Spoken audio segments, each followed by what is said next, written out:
Assalamu alaikum. So, thank you very much, Tufa, for having me here for this webinar. And to start with, Bismillah ar-Rahman ar-Rahim, Ahmadu wa nasalli ala Rasulil Kareem. Amma ba'd, fa'udhu billahi minash shaitanir rajim. Bismillah ar-Rahman ar-Rahim. दुआ गो मैं अपने पापा परवरदिगार के नाम के साथ कि हम जो कुछ सुने और पढ़े उसका हम कुछ न कुछ इस्तेमाल भी कर सकें. Webinar seems to be the new normal nowadays. So instead of seminars, we used to have these webinars. And again, thanks to the technology that help us moving forward from in person to in projection. अच्छा, मेरी कोशिश होगी कि मैं जो है वो इस सेशन को थोड़ा सा कैंडिड रखूं, थोड़ा सा फैमिलियर और फ्रेंडली रखूं. तो मैं कोशिश नहीं करूंगा कि मैं कोई आपको अप हिल स्लाइड जो है वो रन थ्रू कराऊं या उनको जो है वो वन टू वन जो है वो डिस्क्राइब करने की कोशिश करूं. जो मौजू मेरे सामने पेश किया गया पिफा की तरफ से, तो I was very excited not to present the topic but itself के एक अच्छी अपॉर्चुनिटी है based on our understanding with the market के बड़ी ज़रूरत है हमें इस वक्त इस दौर के अंदर अवेयरनेस पैदा करने की. क्योंकि the world has now been changing with the help of the buzzwords. तो आपको बहुत सारे ऐसे बज़वर्ड्स सुनने में आते हैं जिसके अंदर जो है वो जी और उसके रिलेटेड जो दूसरे मशरूम्स नाम हैं वो सामने आना शुरू हो जाते हैं. कभी कोई डिजिटल को जो है बज़वर्ड बना देता है, कभी डिजिटलाइजेशन को बज़वर्ड बना देता है, कभी डिजिटलाइजेशन को बज़वर्ड बना देता है. कभी आर्टिफिशियल इंटेलिजेंस आ जाती है, मशीन लर्निंग आ जाती है, बॉट्स आ जाते हैं, जीपीटी आ जाती हैं, सो फॉर सो ऑन. तो ऐसा बहुत दफा है कि आपको बहुत सारे बज़वर्ड सुनने को मिलते हैं and people are usually using them for the purpose of कि जी चूंकि आजकल आजकल मार्केट में यही अल्फाज गर्म है तो हम भी यही बोलना शुरू कर दें. और ये देखने में सुनने में आया है, तजर्बा रहा है कि उसकी रियल अंडरस्टैंडिंग नहीं हो पाती है. The topic today we have is AI in accounting and auditing. मेरे नज़दीक तो ये तीन बहुत डिफरेंट वास्ट फील्ड्स हैं. एआई अपने आप में एक पूरी डिमांड करती है कि हम जो है उसे एक्सप्लेन कर सकें, उनसे अब उसको उसके बारे में लोगों को अवेयरनेस दे सकें. अकाउंटिंग एंड ऑडिटिंग इटसेल्फ एक बहुत ज़्यादा स्टैब्लिश्ड और वास्ट फील्ड्स हैं जो कि ऑलरेडी स्टैब्लिश्ड हैं.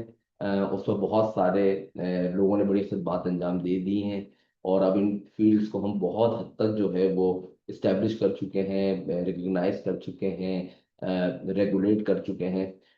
बट इन कंट्रास्ट अगर हम एआई को देखें तो एआई की फील्ड जो है वो it still demands more regulation, more establishment, more rigorous thought-provoking sessions and deliberations on the subject. But since the topic is changing so quickly and vastly and rapidly, तो अब ये चीजें कंट्रोल करना या इनको रेगुलेट करना एट टाइम्स अपल टास्क है but impossible नहीं. तो टू स्टार्ट विद, मैं अपने जो भी वेबिनार के हाज़रीन हैं उनसे गुजारिश करूंगा कि मैं ड्यूरिंग दिस सेशन आप लोगों से सवाल करता रहूंगा. तो जैसा आपको मौका मिले आप इस मीटिंग लिंक की चैट के अंदर जो है वो अपने रिस्पॉन्स देते रहिएगा और मेरे ख्याल से मेरी टीम मुझे हेल्प करेगी कि वो उन सवालों के जवाब मुझ तक पहुंचा सके. तो मैं चाहूंगी थोड़ा सा इंटरेक्टिव रहे, हम एक दूसरे की सुन सकें, समझ सकें. ऐसा ना हो कि मैं कोई लेवल 0 की बात बता रहा हूँ, आप लोग लेवल 5 पर खड़े हो, या मैं लेवल 5 की बात बता रहा हूँ और आप लोग लेवल 0 पर हो. तो ऑडियंस का हम आहंग होना और बाहमी दिलचस्पी के अमूर पर जो है वो मुतासर कुन तबादले ख्याल करना जो है ना वो उसी वक्त ही मुमकिन है जब सब लोग एक ही वेव लेंथ पर फ्रीक्वेंसी पे बात कर रहे हैं. Now let start with the AI. So what we understand with the AI is a big question now. एक छोटी सी स्लाइड मैंने यहाँ पर जो है वो तैयार की है आप लोगों के लिए. अगर आप लोग उसको पढ़ सकते हो तो जस्ट लेट मी नो, वरना मैं कोशिश करूंगा उसको एक्सप्लेन करने की. अच्छा, एआई के बारे में हमारा कंसर्न ये है या हमारा कॉन्सेप्ट ये है कि इट्स समथिंग वेरी न्यू. अगर मैं उसको बहुत ही लघु मायने में ट्रांसलेट करूँ तो इट इज, मैं अगर गलत नहीं हूं तो मसनूई जहानत कहा जाएगा. तो अभी तक तो जो हमने सुना और समझा है कि जो चीज़ असली होती है उसकी बड़ी अफादियत होती है, जो चीज़ मसनूई होती है उसकी इतनी अफादियत नहीं होती.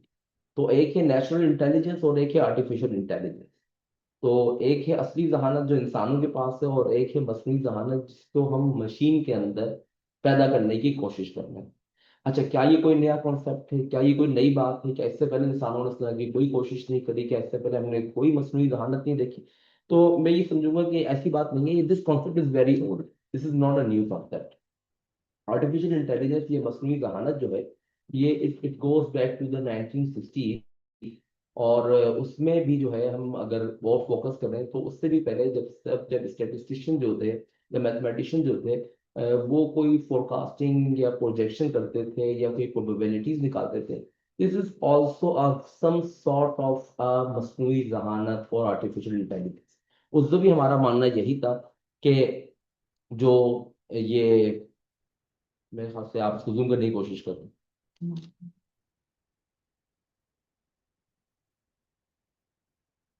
मेरे ख्याल से अब आप लोगों को ज्यादा बेटर नजर आ रहा होगा।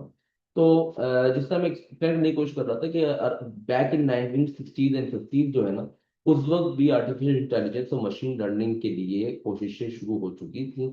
और जब भी इंसान ने मैथमेटिक्स या स्टैटिस्टिक्स की मदद से कोई चीज प्रोजेक्ट या फोरकास्ट करने की कोशिश की, it is one of the form of the artificial intelligence और मशीन लर्निंग, जहां पर हम मशीन को हिस्टोरिकल डेटा की बेसिस पर इस बात के लिए तैयार करते हैं कि अगर यूं यूं हुआ होगा माजी में, तो आगे क्या क्या कुछ हो सकता है। हाँ, अब उसकी लिमिटेशन, उसकी प्रोबेबिलिटीज, उसकी मोडालिटीज, ये वो चीजें हैं जो कि बाय द टाइम इवॉल्व होती रही हैं, इम्प्रोवाइज होती रही हैं, बेहतर होती रही हैं। लेकिन किसी ना किसी फॉर्म के अंदर मसनूई जहानत का तस्करा या आर्टिफिशियल इंटेलिजेंस इंसान के सबकॉन्शियस में रही है, और इंसान हमेशा से चाहता रहा है कि वो कोई ऐसी जहानत को तैयार कर सके जो उसकी जहानत को कॉम्प्लीमेंट करे, उसके लिए आसानी पैदा करे, उसको फोरकास्ट करने में, उसको समझने में, उसको पैटर्न्स और बिहेवियर को पहचानने में आसानी पैदा करे। तो ये एक छोटा सा ब्रीफ अंडरस्टैंडिंग अबाउट के आर्टिफिशियल इंटेलिजेंस कहाँ से ग्रो हुई है, कहाँ से इवॉल्व हुई है, क्या चीज़ इसको ट्रिगर करा है। अच्छा, अब इस चीज को जब हम प्रैक्टिकल फॉर्म में लेकर आना शुरू हुआ, यानी कि इंसान, तो मसनूई जहानत को पहले तो हमने शुरू करा कि हम ह्यूमनली जो है ना वो सिस्टम को लर्न कराना शुरू करें या उसके जरिए फोरकास्ट या प्रोबेबिलिटीज निकालना शुरू करें। बट जब इसके अंदर increasing calculations and modalities and variables शामिल होते चले गए, तो इट सीम्स डिफिकल्ट कि इंसानी जहन इसको कर सके, या कर सके तो it takes much more time. तो फिर वहां पर जो है वो मशीन को इस तरह इंट्रोड्यूस किया गया, और मशीन को लर्न कराया गया कि आप इस तरह की possibilities and probabilities and modalities को जो है वो समझने की कोशिश करें। तो वहां से मशीन लर्निंग की इब्तिदा हुई। मशीन लर्निंग ने जो है वो सिस्टम्स को, कंप्यूटर्स को, सीपीयूज को, सेंट्रल प्रोसेसिंग यूनिट्स को, लॉजिक यूनिट्स को, फिजियोलॉजिक यूनिट्स को जो है वो ट्रिगर किया, ताकि वो बिहेवियर पैटर्न्स एंड कॉन्सेप्ट को समझना शुरू करे जो कि हमें मसनूई जहानत को बेदार करने में आसानी पैदा कर सके।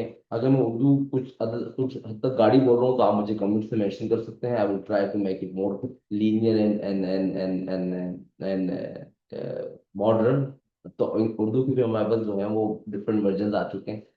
तो जब बात यहाँ तक पहुंची, उसके बाद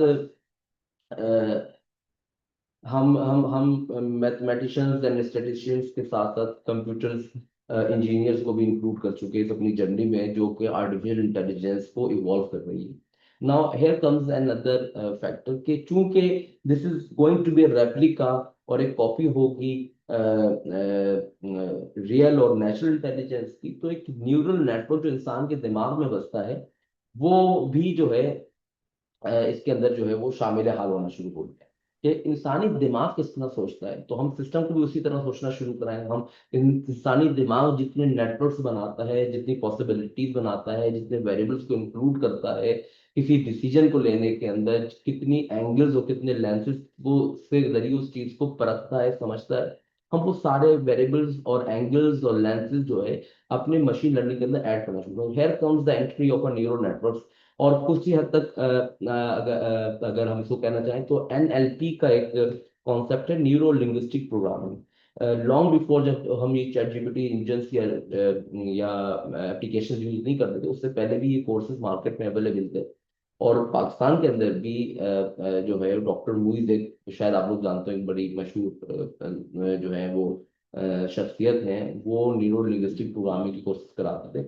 how to train your mind to think the way you should be thinking, और how to train your mind to to think the way it should be. तो एक एक साइकोमेट्रिक किस्म की जो है ना एक्सरसाइज होती हैं, जिसके जरिए हम जो है वो अपने दिमाग को ट्रेन करना शुरू करते हैं। तो न्यूरो नेटवर्क्स, एनएलपीज, ये वो चीजें थी जिन्होंने इंसान की नेचुरल इंटेलिजेंस को कॉन्सेप्चुअलाइज करना शुरू करा और उसको साइंसी बुनियादों पर परखना शुरू करा, इंस्टेड कि हम उसको इस तरह समझना शुरू करें कि जी मैंने ये सोच लिया, ये मैंने ये समझ लिया। बल्कि हमने ऐसा क्यों सोचा, हमने ऐसा क्यों समझा। अच्छा, इसकी बड़ी छोटी सी एग्जाम्पल मैं आपको देता हूँ। अगर मैं आपको इस वक्त 100 बंदों के नाम देता हूँ और बोलता हूँ यार आप जरा ये नाम पढ़िए और इसको हर महीने पढ़ते रहिए, और जरा मुझे 12वें महीने आकर ना इन सब नामों की जो 100 नाम मैंने आपको बताए इसकी फहरिस्त मुझे बता दीजिए दोबारा। तो it gets difficult for anybody to learn by heart those names. लेकिन अगर मैं यही कहूँ कि आप अपने खानदान में 100 बंदों के नाम बताना शुरू कर दीजिए, तो बावजूद इसके कि लोगों के नाम रिपीट हो रहे होंगे, लेकिन फिर भी आप उनको आइडेंटिफाई कर लेंगे। क्यों? क्योंकि आप एक न्यूरल नेटवर्क बना चुके होते हैं। आप उस चीज, उस शख्स, उस पर्सन के नाम तक पहुंचने के लिए एक अदद नेटवर्क बना चुके होते हैं कि ये मेरे जो है वो वालिद की तरफ के लोग हैं, ये उनके चाचा या चाची हैं, ये उनके ये मामा या मामी। तो एक नेटवर्क के तौर पर जब इंसानी दिमाग चीज को समझना शुरू करता है तो वो उसको रजिस्टर करता है with unique code and unique number. तो वो ये न्यूरल नेटवर्क है जिसके जरिए जो इंसान की नेचुरल इंटेलिजेंस से वर्क करती है। वो पहले रजिस्टर करती है इंफॉर्मेशन और उसकी बेसिस के ऊपर फर्दर डिसीजंस या फर्दर एक्शंस लेती है।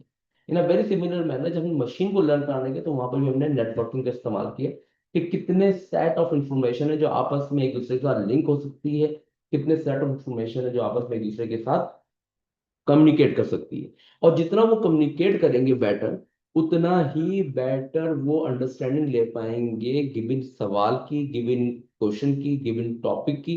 और फिर उसके बाद वो उसके ऊपर कोई भी तबादला ख्याल या राय देने के काबिल होंगे। अब ये एक एक्सट्रीम लेवल है कि आपके इस चीज के बारे में ओपिनियन थे, बट एट मिनिमम एक्सपेक्टेशन ये होती है फ्रॉम मशीन कि वो आपकी बात का भले प्लस और माइनस में ही, लॉजिक टेस्ट में ही, लेकिन रेलेवेंट आंसर। तो रेलेवेंसी को एक्वायर करने के लिए सबसे पहले इंफॉर्मेशन सेट्स का आपस में कम्युनिकेट करना जरूरी है। Now the question come from, ये अब स्टेप बाय स्टेप आपको उस मोड पर लेकर जाने की कोशिश करूं। We just you just need to understand कि how this AI buzzword now is being used by everybody, from where it started and how we reached to the point where we are now. So we started with the artificial intelligence, which is मसनूई जहानत, जो कि mathematician और statistician ने 1950 के अंदर इसका काम करना शुरू कर दिया। और जैसे जैसे इसका काम करते चले गए, इसके अंदर उन्होंने प्रोजेक्शन एंड फोरकास्टिंग को ऐड करा, जिसके लिए फर्दर कैलकुलेशन एंड वेरिएबल की जरूरत पड़ी। जस्ट अ शॉर्ट रिकैप, और हमने उसके जरिए उसको उसको करने के लिए मशीन्स को यूज किया, मशीन को लर्न कराया कि how you learn those patterns and sequences, और फिर उसकी बेसिस पर आप आगे कैसे प्रोजेक्ट कर सकते हैं। इस ही चीज को फर्दर एलिबोरेट और कॉम्प्लेक्स करने के लिए हमने नेशनल इंटेलिजेंस को फर्दर स्टडी करा कि how human brain actually work. तो वो नेटवर्क फॉर्म में, न्यूरल नेटवर्क फॉर्म में काम करता है। हमने अपनी मशीन को भी न्यूरल नेटवर्क के फॉर्म में काम कराना शुरू किया, ताकि वो डिफरेंट सेट्स ऑफ इंफॉर्मेशन को आपस में कम्युनिकेट करा।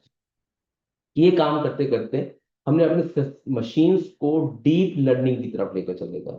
एक होती है, अब ये कॉन्ट्रास्टिंग वर्ड्स हैं, शैलो लर्निंग ले लें या आप नॉर्मल लर्निंग ले लें, और एक डीप लर्निंग ले लें। नॉर्मल लर्निंग ये है कि मैं किसी भी एक डेटा सेट पर का अंदाजा लगाऊंगा कि इसमें क्या इन्फॉर्मेशन है। डीप लर्निंग ये है कि इस डेटा सेट का कनेक्शन है किस किस चीज के साथ बना सकता हूं, और सिस्टम मुझे खुद प्रॉम्प्ट करे कि इसका, इस डेटा सेट का कनेक्शन किस किस के साथ बन सकता है। तो ये it start the deep layering, multi layering. अब इसके अंदर ना ही सिर्फ डेटा सेट ऑफ सेम कहना चाहिए कि फॉर्मेट के होते हैं, बल्कि डिफरेंट फॉर्मेट के भी होते हैं। अब इसकी मिसाल मैं आपको रियल वर्ल्ड में आज के तौर पर दूं। अगर मेरे पास कहीं डेटाबेस पड़ा हुआ है जिसके अंदर खाली नंबर्स लिखे हुए हैं, एक डेटाबेस पड़ा हुआ है जिसके अंदर खाली टेक्स्ट फॉर्म पे कुछ इन्फॉर्मेशन पड़ी हुई है, और एक मैं तीसरा डेटा सेट इंट्रोड्यूस कराता हूँ जहां पर मुझे लोगों की फोटोग्राफ्स मिल जाते हैं, और एक मैं चौथा डेटा सेट इंट्रोड्यूस कराता हूँ जहां मुझे लोगों की ऑडियोज मिल जाती हैं, और एक मैं पांचवा डेटा सेट इंट्रोड्यूस कराता हूँ जहां मुझे लोगों की वीडियोज मिल जाती हैं। अब ये वो 5 डेटा सेट्स हैं जो कि माजी करीब के अंदर मुमकिन नहीं था कि आपस में एक दूसरे के साथ कम्युनिकेट कर सकें या लिंक कर सकें। अगर मेरे पास किसी कंपनी की कोई ऐसी इंफॉर्मेशन पड़ी होती जिसके अंदर खाली नंबर्स लिखे होते, तो मैं नंबर्स के साथ नंबर्स को कंपेयर कर सकता था कि जी अगर पिछले साल के नंबर ये हैं तो इस साल के नंबर क्या होंगे, इस बंदे के नंबर ये हैं तो इसके बराबर वाले बंदे के नंबर क्या होंगे। तो इस तरह के बहुत सारे हमारे पास क्यूरीज थी, इस तरह की बहुत सारे हमारे पास पॉसिबिलिटीज थी जिसके अंदर सेम फॉर्मेट के डेटा सेट को आपस में कम्युनिकेट करा सकते थे। But we struggle when we have different form of or data set, which is again the point. अगर मुझे टेक्स्ट को नंबर के साथ कंपेयर कराना है, अगर मुझे किसी ऑडियो वॉइस को किसी टेक्स्ट के साथ कंपेयर कराना है, या लिंक स्टेब्लिश करना है in a very similar manner photograph, in a very similar manner हमारे पास वीडियो। तो जब हमने इतने डिफरेंट लेयर सेट्स को कलेक्ट कर लिया और उनको आपस में कम्युनिकेट कराना शुरू कर दिया with the help of some technology, तो हमने अब क्या करना शुरू कर दिया जी, डीप लर्निंग शुरू कर दी। अब इसकी में एक अगेन रियल लाइफ एग्जांपल के ऊपर जाते हैं। अगर तो मैं बहुत फास्ट चल रहा हूँ तो please ping me on the chat box, और मैं जो है वो चीज़ों को रिकॉल या रीअसेंबल भी कर दूंगा। यहाँ पर जो है समझने की चीज ये है कि हम किस डायरेक्शन में बढ़ते चले जा रहे हैं आगे। हम स्टार्ट करता, और again the topic is about use of AI in audit and accounting, but my first target here in this webinar और in this session is to try to explain to the maximum level possible कि AI की meaning जो हम generally ले रहे हैं और AI की जो एक्चुअल मीनिंग है उसके अंदर क्या डिफरेंस है, हम सही चीज कम्युनिकेट और अंडरस्टैंड कर पा रहे हैं या नहीं कर पा रहे हैं। इसकी एक मैं आपको बड़ी रिसेंटली एग्जांपल दूं कि एक एक एक ऑर्गेनाइजेशन में मेरा जाना हुआ जिनकी अपनी एक एस्पायरेशन थी कि वो डिजिटलाइज होना चाहते।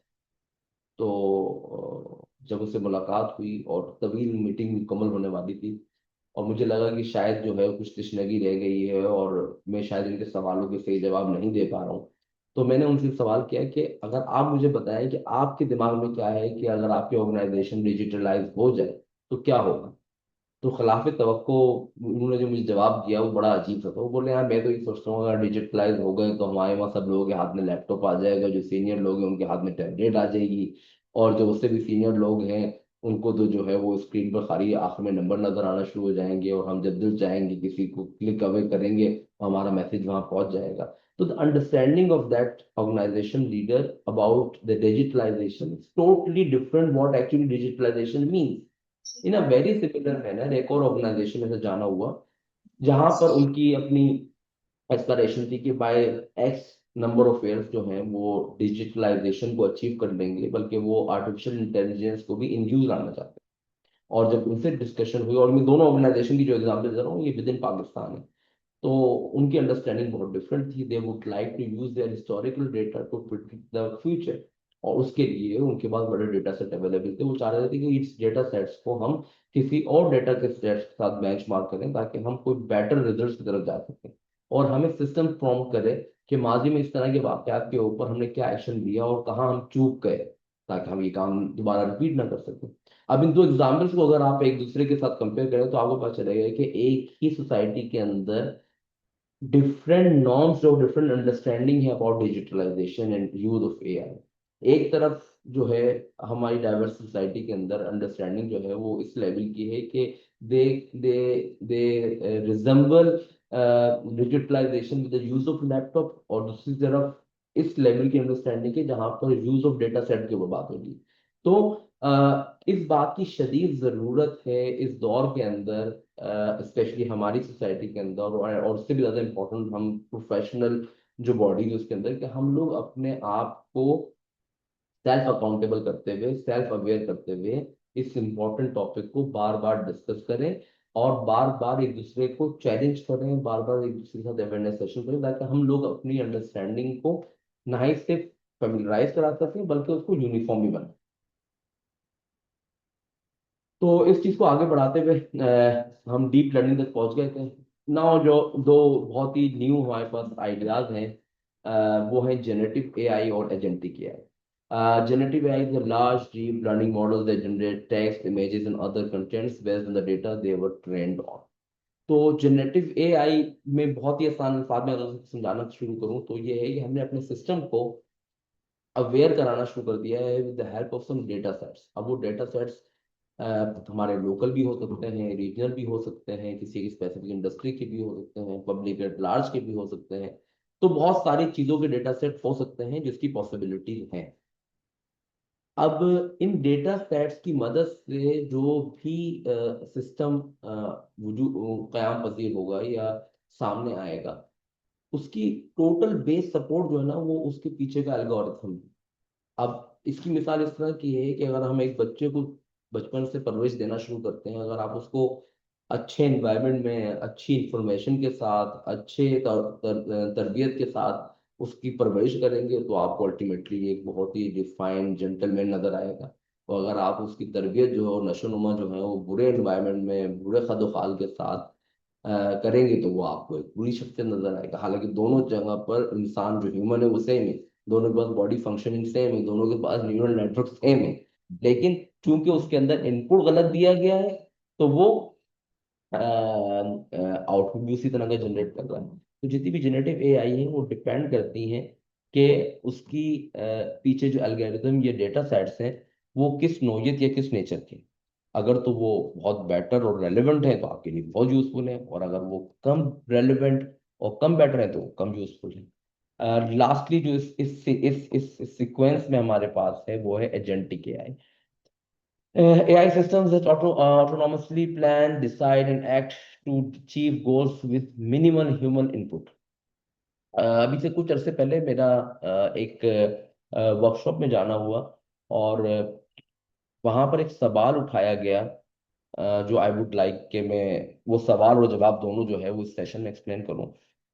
सवाल ये था कि क्या ऐसा पॉसिबल है कि कभी ऐसा मुमकिन हो कि जो मशीन हम खुद बना रहे हैं वो हमारे खिलाफ हो जाए, और they will be anti humans. तो सवाल चूंकि बड़ा कॉमन सा था, जनरली मासूम के दरमियान आइडिया भी यही है कि जब हम कोई इस तरह के सवालात इस तरह की मशीन्स बनाते हैं तो क्या मुस्तकबिल करीब में वो मशीन्स हमारे खिलाफ काम करना शुरू कर देंगी। मुमकिन में से है बिल्कुल। के ऊपर हमारे पास काफी सारी जो है वो आई थिंक हॉलीवुड और बॉलीवुड मूवीज ही बन चुकी हैं कि भाई अगर तो टेक्नोलॉजी इतनी एडवांस हो जाए कि मशीन्स जो हैं वो दानिस्ता तौर पर ऐसे फैसले करना शुरू कर दें जो कि इंसानों के खिलाफ है, तो वो आपके खिलाफ हो सकती हैं।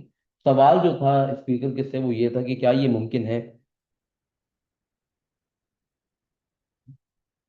बड़ा जबरदस्त जवाब दिया गया, और मैं चाहूंगा मैं इस जवाब को आप लोगों के साथ शेयर करूं। तो स्पीकर उन्होंने एक एग्जांपल थी वॉशिंग मशीन की। What very I would say normal example. तो जवाब ये था कि अभी तक हमारे हाउस होल्ड में जो वॉशिंग मशीन यूज हो रही है उसके लिए क्या क्या चाहिए होता है। उसको हमें वाटर सप्लाई करना होता है, डिटर्जेंट देना होता है और कपड़े देने होते हैं। वो अपना काम करती है, उसके बाद में हम वहां से लॉन्ड्री को निकालते हैं, ड्राई करते हैं, अपने इस्तेमाल में ले लेते हैं। लेकिन ये वो काम है जिसके अंदर एक छोटा सा कोर प्रोसेस है जो कि मशीन खुद कर रही है। उसके बाहर और बाद वाले सारे प्रोसेसेस जो हैं वो इंसानों को खुद करने पड़ रहे हैं। अब इसको एक स्टेप आगे लेके जाते हैं कि अगर हम अपनी वॉशिंग मशीन को इतना इंटेलिजेंट कर दें कि वो वाटर सप्लाई को खुद मैनेज कर दे, कब उसको पानी चाहिए वो खुद मैनेज करे, कब उसको पानी रोकना है वो खुद मैनेज कर ले, कितना डिटर्जेंट यूज करना है वो खुद पिक कर ले, तो हमने एक लेवल ऑफ और आगे चले गए। तीसरा हम ये काम कर सकते हैं कि लेवल ऑफ इंटेलिजेंस बढ़ाने के लिए कि हम कोई एक पोर्शन या कंपार्टमेंट बना दें जिसके अंदर हम अपने यूज लॉन्ड्री डालते रहें। तब उसको लगे कि इस लेवल पर पहुंच गई है लॉन्ड्री की लेवल के हम अब उसको धो लेना चाहिए या वॉश कर देना चाहिए, तो उसको उस कंपार्टमेंट से यूज लॉन्ड्री को ले और लिमिटेड अमाउंट ऑफ वाटर ले, डिटर्जेंट ले और उसको वॉश करे, और दूसरी तरफ से आपके पास ड्राई क्लोथ जो है बाहर कर दे। यहाँ तक तो हम अपनी मशीन्स को नॉर्मल कमर्शियल लेवल पर इंटेलिजेंट बना चुके हैं। अब इससे एक स्टेप और आगे जाते हैं। हम नहीं चाहते हैं कि हमें ये भी काम करना पड़े, हमने ह्यूमन इंटरवेंशन इंटरेक्शन और कम करनी है, ह्यूमन इंटरवेंशन और कम करनी है। तो हम अपनी वॉशिंग मशीन को व्हील दे देते हैं, हम अपनी वॉशिंग मशीन को इतना ऑटोमेट कर देते हैं कि वो हमारे हाउस में खुद टर्न अराउंड करे और ढूंढे कहाँ कहाँ जाकर कि कौन सी यूज लॉन्ड्री जो पड़ी हुई है उस सबको कलेक्ट करे, अपनी पोजीशन पर आए, उनको वॉश करे, ड्राई करे, वही use of water and limited detergent use करे, और आपको एक अदद क्लीन एंड वॉश लॉन्ड्री जो है वो पहुंचा दें। इस सब के अंदर भी अभी तक जो हमें समझ में आ रहा है वो ये है कि ह्यूमन इंटरवेंशन कहाँ तक है कि हमें उसको ये तो नहीं देना कि हमारी यूज लॉन्ड्री कहाँ पर है, लेकिन हमें अभी भी उसको वाटर सप्लाई और डिटर्जेंट देनी है। अब हम उसको फर्दर इंटेलिजेंट कर देते। अब now try to understand that these are the level of intelligence that we are providing to the machine so that it starts working without our intervention. Now this is sixth and seventh level of intervention whereby what we see is that, आप देखिए। अच्छा अब हम यहाँ क्या देखते हैं, हम यहाँ पर ये देखते हैं कि हमने उसको इतना खुद मुख्तार कर दिया है, इतना इंडिपेंडेंट कर दिया है मशीन को कि वो अपनी वाटर सोर्सेज को भी खुद ढूंढना शुरू कर दे। अगर उसको टैप में वाटर ना मिले तो वो कहीं और से वाटर एक्वायर कर ले, वो आपका पीने वाला पानी इस्तेमाल कर सकती है, वो कुछ भी कर सकती है। और हमको एक लेवल और आगे लेकर जाते हैं कि अगर उसके पास डिटर्जेंट नहीं है तो वो वाया इंटरनेट वो खुद ही जो है इन स्कूटर। अच्छा, तो वो इतना जो है वो आई थिंक बेटर हो गया। अच्छा, तो हमको इतना इंटेलिजेंट कर देते हैं कि वो खुद ही ऑर्डर प्लेस कर दे मार्केट में, और मार्केट में जब डिलीवरी आए तो उस डिलीवरी को डोर स्टेप पर जाकर खुद ही रिसीव कर ले, अपने आप को फिल इन करे, और वो अपने आप को रेगुलर बेसिस पर रन करते रहे। तो अब हमने उसको इंडिपेंडेंट कर दिया है, इतना इंटेलिजेंट कर दिया है कि वो वाटर रिसोर्सेज को भी खुद मैनेज कर रही है, डिटर्जेंट की सप्लाई को भी खुद मैनेज कर रही है, यूज लॉन्ड्री को भी खुद ढूंढ ले रही है, और अपने आप को सेल्फ मेंटेन करी हुई है। अब इसके पास दो या तीन और स्टेप ऐसे बचे हैं, इसके बाद उसकी जरूरत खत्म हो जाएगी इंसानों की। एक तो ये कि उसमें जब कोई मसला खुद आए तो वो अपने आप को सेल्फ करेक्टिव मोड में लेकर चली जाए, खुद अपना एहतसाब करे, डायग्नोस्टिक करे, और खुद अपने आप को करेक्ट करे। और अगर उसका कोई पार्ट या कोई फंक्शन के काम नहीं कर रहा है तो वो इंटरनेट पर जाए, उसको सोल्यूशन ढूंढे, कोई पार्ट्स ऑर्डर करना है तो वो ऑर्डर करे, और जब वो पार्ट्स को डिलीवर हो जाए तो अपने आप को रिप्लेस कर ले। लास्ट आइटम इज दैट कि हम उस मशीन के अंदर ये वाला फैक्टर या या ये वाला इंटेलिजेंस एरिया जो है वो ऐड कर दें कि उसने अपने आप को सेल्फ सस्टेनेबल रखना है, अपनी प्रोटेक्शन भी करनी है। और जहां उसको फील ये हो कि उसकी प्रोटेक्शन खतरे में है या खदशे में है तो वो उसके लिए इकदाम उठाए। अब this is the level where we are talking about, क्या टेक्नोलॉजी हमारे खिलाफ जा सकती है? ये बिल्कुल जा सकती है। जिसको आपने इतना इंटेलिजेंट कर दिया है कि वो अपने इनपुट एंड आउटपुट को मैनेज खुद कर रही है, अपने इश्यूज और अपने प्रॉब्लम्स को खुद रिजॉल्व कर रही है, और हमने उसको इस लेवल ऑफ इंटेलिजेंस पे लेकर चले गए हैं कि वो कंटिन्यूअसली अपने एनवायरनमेंट को देखती रहे कि अगर कोई ऐसी चीज है जो उसकी फंक्शनिंग को स्टॉप कर देगी, उसकी फंक्शनिंग को कंप्लीट ना होने दे, तो वो उसके खिलाफ एक्शन ले ले। This is the point the machine can go against the humans. And this is the step where the agentic AI comes in, where machines take decisions by themselves. Machine अपने आप खुद ब खुद डिसीजंस लें based on the algorithm, the formula, the equation, the thought, the rule that we have given to them. आप उसको एक objective, एक रूल दे दें, मशीन अपने आप को सेल्फ लर्न कराना शुरू करेगी। मशीन अपने आप को खुद डिसीजन लेकर उस पर खुद अपने आप जो है वो एक्शन लेना शुरू करेगी। ये वो लेवल है एजेंटिक एआई जिस पर आज दुनिया परेशान है कि अगर हमने एजेंटिक एआई को इस तरह खुलेआम छोड़ दिया जिस पर कोई रूल्स रेगुलेशन नहीं हो, तो मशीन इस फॉर्म में आ जाएंगी where they will start taking decision by themselves. और जब किसी भी शख्स, चीज, मशीन को ताकत दे दी जाती है तो ताकत का फिर अपना मिजाज है, फिर वो अपने मिजाज में बात करती है। तो वो भले आर्टिफिशियली हो या नेचुरली हो, मसनूई हो या असली हो, दैट स्टार्ट डिक्टेटिंग अदर्स।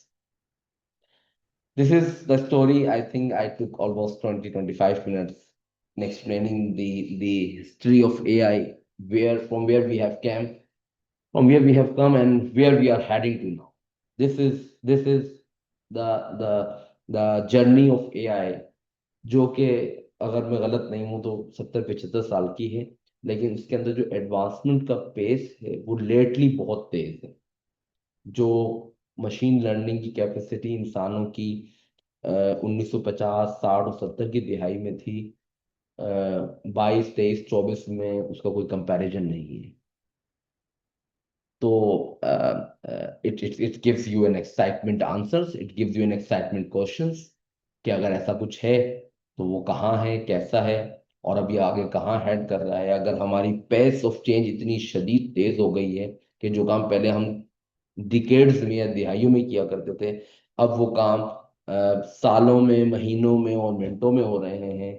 तो where we are heading now, क्या हमारे सिस्टम इतने स्ट्रांग और इतने एबिल हो गए हैं कि वो खुद सेल्फ लर्न करना शुरू कर दें और सेल्फ लर्न करके उस पर डिसीजन लेना शुरू कर दें? इस टॉपिक को मैं यहाँ पर होल्ड करूंगा और इसको अपनी एंड ऑफ द वेबिनार में फर्दर बता कोशिश करूंगा। अभी मैं यहाँ तक लेकर आ गया हूँ where we are at agentic AI. अब इसके बाद की सिचुएशन के वी आर हेडिंग टू, उसको मैं वेबिनार के एंड पे मूव करने की कोशिश करूंगा। Now the second thing. Now जितनी भी बातें बताई हैं वो हिस्टोरिकल हैं, फैक्चुअल हैं। और यूजली लोग ये कहते हैं कि जी हिस्ट्री पढ़ने से क्या होता है। हिस्ट्री पढ़ने से ये होता है, यू कैन प्रिडिक्ट थिंग्स। तो हमारा टॉपिक जो है वो use of AI in math, in in accounting in auditing है। तो इस कॉन्टेक्स्ट के अंदर एक मैट्रिक्स जो है ना वो तैयार किया है ताकि पता चल सके कि क्या क्या हो सकता है और क्या क्या कर सकते हैं with the help of AI.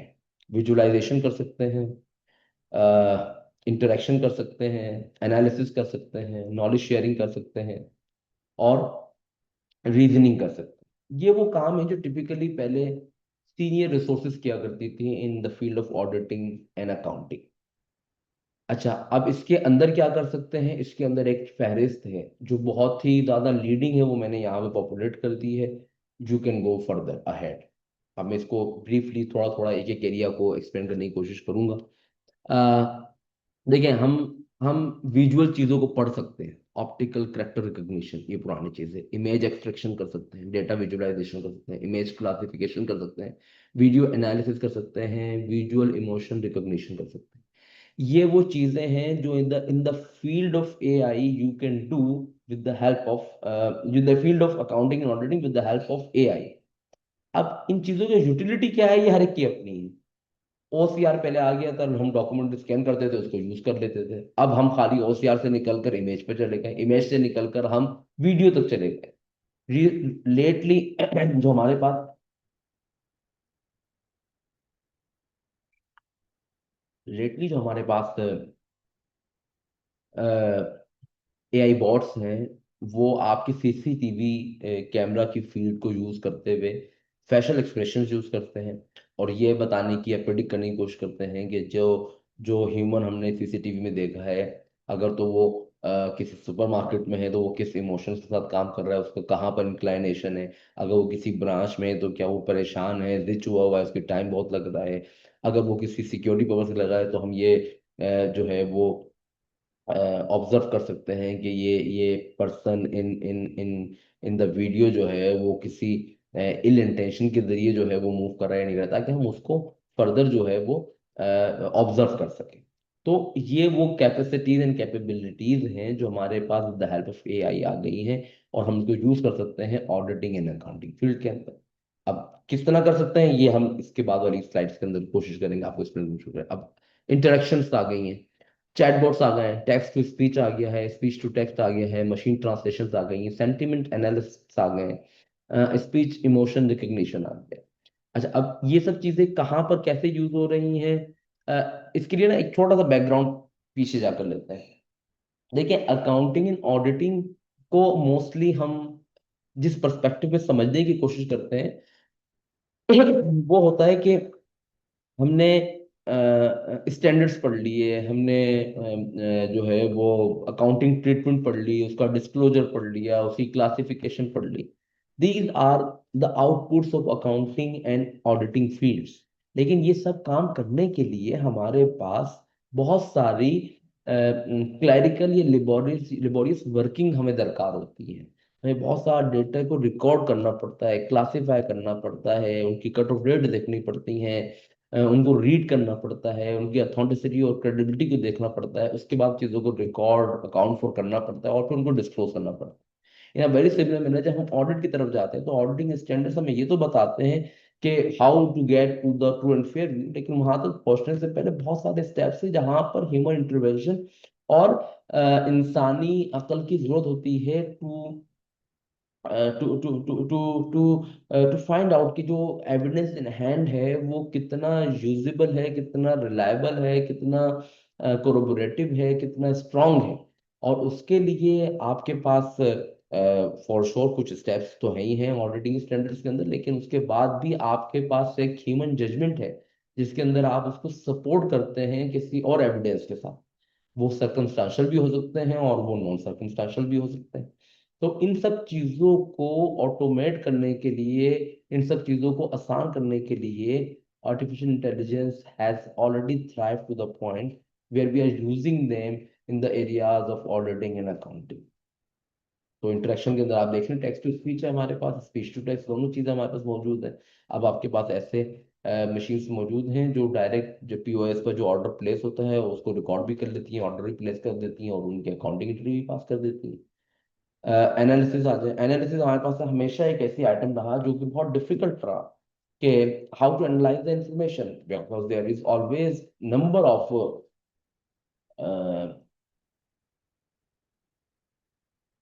lenses by which you can analyze things। तो जो बेसिक मैथमेटिकल या स्टैटिस्टिकल कैपेबिलिटीज ऑफ एनालिसिस है वो ये है कि पहले आप उसको क्लासिफाई कर दें, उसके अंदर कनेक्शन या जो है वो सिमिलरिटीज को आइडेंटिफाई कर लें, उसको समराइज कर लें, उसको फर्दर जो है वो कॉन्वर्सेशन के साथ एक्सप्लोर कर लें, और उसकी बेसिस पर आप कोई जो है वो स्टैंडर्डाइजेशन या ऑप्टिमाइजेशन के ऊपर चले जाएं। तो ये सब काम ह्यूमनली जब करने जाते हैं तो it takes time, there is a chance of human error, there is a chance of lack of comprehensiveness, there is a chance of lack of collaboration and deliberation. But with the help of machines, it's very much easier, it's very much possible कि आप अपने text को classify कर लें, similarities निकाल के आ जाए। अब लेटली मेरा एक फैटर्निटी के अंदर बात हो रही थी कि उन्होंने एक फीडबैक प्रोग्राम स्टार्ट कराया था कुछ अर्से पहले अपने वेंडर्स के लिए, कि जितने वेंडर्स हैं उनसे बोला कि जी हमारे आप सर्विसेज के ऊपर फीडबैक दीजिए। और वो फीडबैक खाली वेंडर का, आपको पता है मोस्टली फीडबैक होता है जी पैसे नहीं मिल रहे हैं, हम जब भी इनवाइस देते हैं हमें बिल देते हैं, हमें पैसे नहीं मिलते, बिल देते हैं पैसे नहीं मिलते। तो अब जब आप किसी बंदे से बड़ा स्ट्रक्चर्ड डेटा लेने जाए ना तो लोग अवॉइड करते हैं, नहीं देते हैं। आप उसको फॉर्म लेके जाए, अपना नाम लिखे, वेंडर नंबर लिखे, नीचे साइन कर रहे हैं, तो वो बोलते हैं यार ये पता नहीं किस चक्कर में हमें फंसा रहे हैं। हाँ, वैसे ही आप किसी बंदे से बातें कराना शुरू कर दें तो आपको घंटे पर बैठ कर वो जो है वो कसीदे अच्छाई या बुराई दोनों को सुना देगा। वो एक सेइंग है ना कि किसी भी दो बंदों को बैठकर अगर बहुत देर बात करनी है तो वो अ, हुकूमत की, मौसम की और अपने महबूब की जो है ना वो 3-4 घंटे बैठकर बुराइयां या अच्छाइयां करें। तो वो आप बातें कराने लेंगे, जब आप लिखने की बात आएगी और उसको किसी स्ट्रक्चर फॉर्म में लेने की बात आएगी तो लोग उससे कतराते हैं, नहीं बात करते हैं, इग्नोर करते हैं, अवॉइड करते हैं, डॉज करते हैं। तो उन्होंने क्या करा, उन्होंने डायरेक्टली इंटरव्यूज करे अपने वेंडर्स के और उनसे जनरल सवालात पूछे और उनको ये फोर्स नहीं करा कि वो कुछ लिख कर दें, उनसे उनकी उनकी रिकॉर्डिंग्स हासिल करी उनकी इजाजत के साथ। और फिर उस रिकॉर्डिंग को मशीन लर्निंग के जरिए स्पीच टू टेक्स्ट में लेकर गए और टेक्स्ट को फिर एनालाइज कराया कि क्या कॉमन कंसर्न्स हैं, क्या कॉमन कंसर्न्स नहीं हैं, कौन सी सी बातें हैं जो सिर्फ कहने की बातें वो कोरोबरेट नहीं हो रही हैं। और दे वर अमेज्ड टू सी कि the answer was very relevant. कुछ परवेसिव इश्यूज थे लेकिन कुछ चीजें ऐसी थी जिसका कोई बेसिस नहीं थी, और जब उन्होंने फिक्स करना शुरू कर दी और अपने कस्टमर सॉरी वेंडर्स को जो है वो राइटली ट्रीट करना शुरू कर दिया, तो नेक्स्ट टाइम जब क्वार्टरली उन्होंने ये रिव्यूज कराया, results are very good. Then they deploy the same techniques to their employees. तो जो आंसर है इन सब बातों को वो ये है कि हमने वो लिमिटेशंस दूर करना शुरू कर दी हैं, हमने वो यानी कि जो हैम्परिंग पॉइंट्स थे वो शुरू कर दी जहां पर आपको इंफॉर्मेशन गैदरिंग और एनालिसिस में परेशानी थी, प्रॉब्लम थी, वो मसले हल करना शुरू कर दिए। इसके आगे आ जाइए, फिर नॉलेज इंफॉर्मेशन एक्सट्रैक्शन, जिस तरह मैंने भी आपको बताया, इंफॉर्मेशन रिट्रीवल एक बहुत बड़ा इशू है। अभी भी मेरे ख्याल से जो मेरी एज ग्रुप के लोग हैं वो इस वाले मसले से हमेशा गुजार रहते होंगे, हमें जो अच्छी चीज मिली हमने अपने लैपटॉप में सेव कर ली। अब आपने इतनी चीजें सेव कर ली आपको ही नहीं पता कि आपने क्या क्या सेव करा हुआ है। अगर मैं आपसे बोलूं आपके लैपटॉप में क्या क्या पड़ा तो आप खुद भूल जाएंगे यार, और जब इस वक्त जरूरत पड़ेगी वो भी नहीं मिलेगी आप। तो इन्फॉर्मेशन एक्सट्रैक्शन बहुत बड़ा इशू है। Same goes in the field of auditing in accounting, कि जब आपको वो रेलेवेंट इनवॉइस चाहिए आपको नहीं मिलेगी, आपको रेलेवेंट इंस्टांस चाहिए नहीं मिलेगा।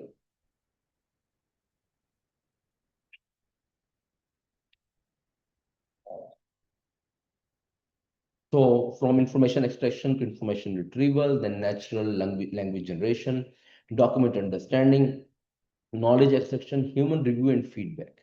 ये वो सब चीजें मैंने जो आपको एक स्टोरी की फॉर्म में सुनाई हैं, ये आज के दौर में with the help of AI bots और एप्लीकेशन यूज हो रही हैं जो हमारे आसपास अवेलेबल हैं। In the field of accounting and auditing भी ये काम हो ही रहा है। अच्छा जी। Lastly, reasoning, recommendation, prediction, anomaly detection, rule based interference, rule based inference, probabilistic inference, decision making. अच्छा, अब देखें, चूंकि इसको मैंने थोड़ा सा लॉजिकल ऑर्डर बनाने की कोशिश करी है, तो अब हम उस मुद्दे तक पहुंचे हैं जिसके लिए यूजुअली लोग यूज करते हैं एआई। लेकिन एआई के इस लेवल तक पहुंचने के लिए आपको उसके इनपुट पॉइंट्स, उसके इंटरेक्शन पॉइंट, उसके एनालिसिस पॉइंट और उसकी नॉलेज बेस को पहले मशीन लर्निंग में जानना पड़ेगा, उसके एल्गोरिथम को सेट करना पड़ेगा, उसकी बातों को उस फॉर्म या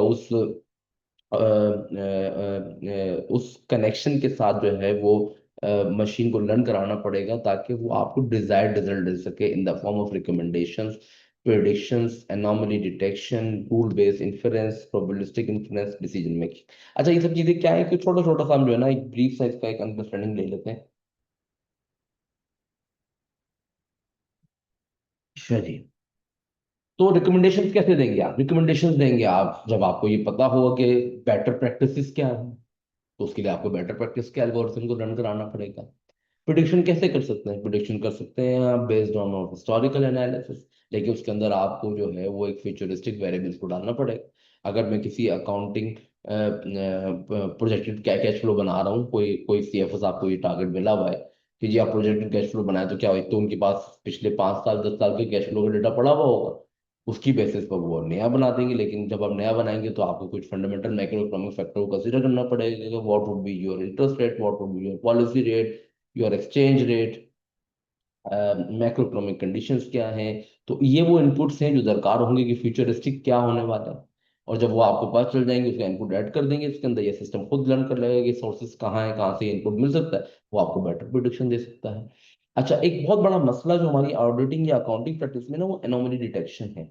अच्छा, अब इसमें एक तो सिंपल से हमारी वही सोच है कि ऑडिट करने जा रहे हैं, हम सैंपल ड्रॉ करेंगे और सैंपल में से टेस्टिंग करेंगे, जो चीजें मसले निकलेंगी उसको बता देंगे जी ये प्रॉब्लम हो जाए। अगर वो मटेरियलिटी से आगे जाएगा तो हम बोलेंगे ये परवेसिव इशू है, उसकी बेसिस पे अपनी रिपोर्ट क्वालिफाई या अमेंड कर रहे हैं। एनोमली डिटेक्शन खाली यहाँ तक नहीं होती है। एनोमली डिटेक्शन जो है ना, वो आपकी बहुत सारी रिकरिंग एक्टिविटी में भी होती है। वो एक, आप मेरे हाथ से आप लोगों ने देखा होगा कि पहले इस तरह के जो है रिडल्स आया करते थे कि 12 बाय 12 का मैट्रिक्स, उसमें मतलब सब जगह 6 6 6 लिखे, किसी एक जगह 9 लिखा हुआ। तो चूंकि इतने बहुत सारे 6 लिखे हुए हैं, तो उसमें से 9 को डिटेक्ट करना, इस एनोमली को पकड़ना डिफिकल्ट होता है, आपकी नजर से चूक जाता है। बट ये एनोमली डिटेक्शन जो है ना, ये वो एआई बहुत जबरदस्त है, क्योंकि आप सिस्टम को लर्न कराते हुए आ रहे हैं कि क्या नॉर्मल बिहेवियर है। अब इस नॉर्मल बिहेवियर के दरमियान कोई भी चीज फ्रॉम स्टार्ट टू एंड अपनी ट्रेजेक्टरी को डेविएट करेगी तो वो उसको एनोमली ले लेगी।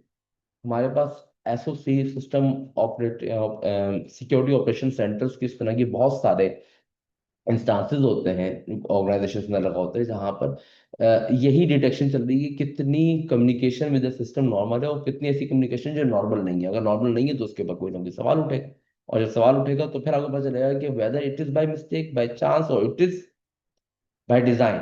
वो दो क्वेश्चन है ना हमारे पास, बाय डिफॉल्ट और बाय डिजाइन। तो वो बाय डिफॉल्ट है या बाय डिजाइन है, को देखना पड़ेगा। तो ये एनोमली डिटेक्शन जो है, ये वाया एआई बहुत जबरदस्त, बहुत इजी हो सकती है। फिर हम रूल बेसिंग सेट कर देते हैं। अच्छा, ये रूल बेसिंग बड़ी जबरदस्त चीज है। इसके लिए मैं आपको बहुत लेटेस्ट एग्जांपल दूं कि हमारे पास जितने भी टैक्स सिस्टम होते हैं ना, जो दूसरी दुनिया की अथॉरिटीज हैं, हम एच एम आर सी चले जाएं यूके के अंदर, माई टैक्स अथॉरिटी है सिंगापुर के अंदर, या फिर टैक्स अथॉरिटी है ऑस्ट्रेलिया वगैरह के अंदर, इन्होंने अपने जितने भी टैक्स फाइलिंग पोर्टल बनाए हुए हैं वो एआई से अपग्रेड कर लिए। तो उन्होंने रूल बेस्ड इंफरेंस लगा दिए कि जी अगर तो कैटेगरी दिस 1 2 3 का हमारे पास टैक्स पेयर आ गया है, तो उस पर ये मोस्ट प्रोबेबली ये चांसेस हैं कि वो इसके अंदर मसले कर सकता है या वो ये चीज मिस कर सकता है। तो सिस्टम आपको प्रॉम्प्ट करता है कि क्या आपने ये मिस तो नहीं कर दिया, क्या ये गलत तो नहीं हो गया, या आपके पिछले साल से रेफर ये मैच नहीं कर रहा है, जितने एसेट्स आप दिखा रहे हैं उतना जो है आप टैक्स पे नहीं कर पा रहे हैं पिछले सालों में, उतना आप इनकम नहीं शो कर पा रहे हैं, या किसी रेगुलेशन की जो है कोई रूल सेट हुआ हुआ है उसकी आप रिपग्नेंसी में काम कर रहे हैं। तो वो आपको सिस्टम ही जो है वो गाइड और डिजाइन करता है कि आप गलत चीज से बच जाएं, मिस्टेक से बच जाएं, वेदर बाय डिजाइन और बाय डिफॉल्ट। तो idea is not to get caught everybody, the idea is to let them ready कि वो जो है ऐसी कोई काम ना कर सकें जिसके अंदर बाद में पकड़ हो सके। प्रोबेबिलिस्टिक इन्फेरेंस भी सेम चीज है, चांसेस क्या है कि आप ये काम सही कर जाएंगे या गलत कर जाएंगे, सिस्टम इसके मल्टीपल सिनेरियो के दरमियान जो है वो देखता रहेगा, समझता रहेगा, और जहां उसको लगा कि यार ऐसी चांसेस हैं वो आपको प्रॉम्प्ट करना शुरू कर देगा। तो ये वो चीजें हैं जिसके अंदर हमारे पास बहुत कुछ अ, समझने को है, देखने को है। अच्छा, मैं आपका जरा चैटबॉट देख रहा हूँ कि अगर मेरे पास कोई अ, सवाल है तो मैं उसका जवाब दे सकूं। हम्म, एक ही सवाल है जो कॉमन है कि क्या मेरी अटेंडेंस लग गई है। अच्छा जी।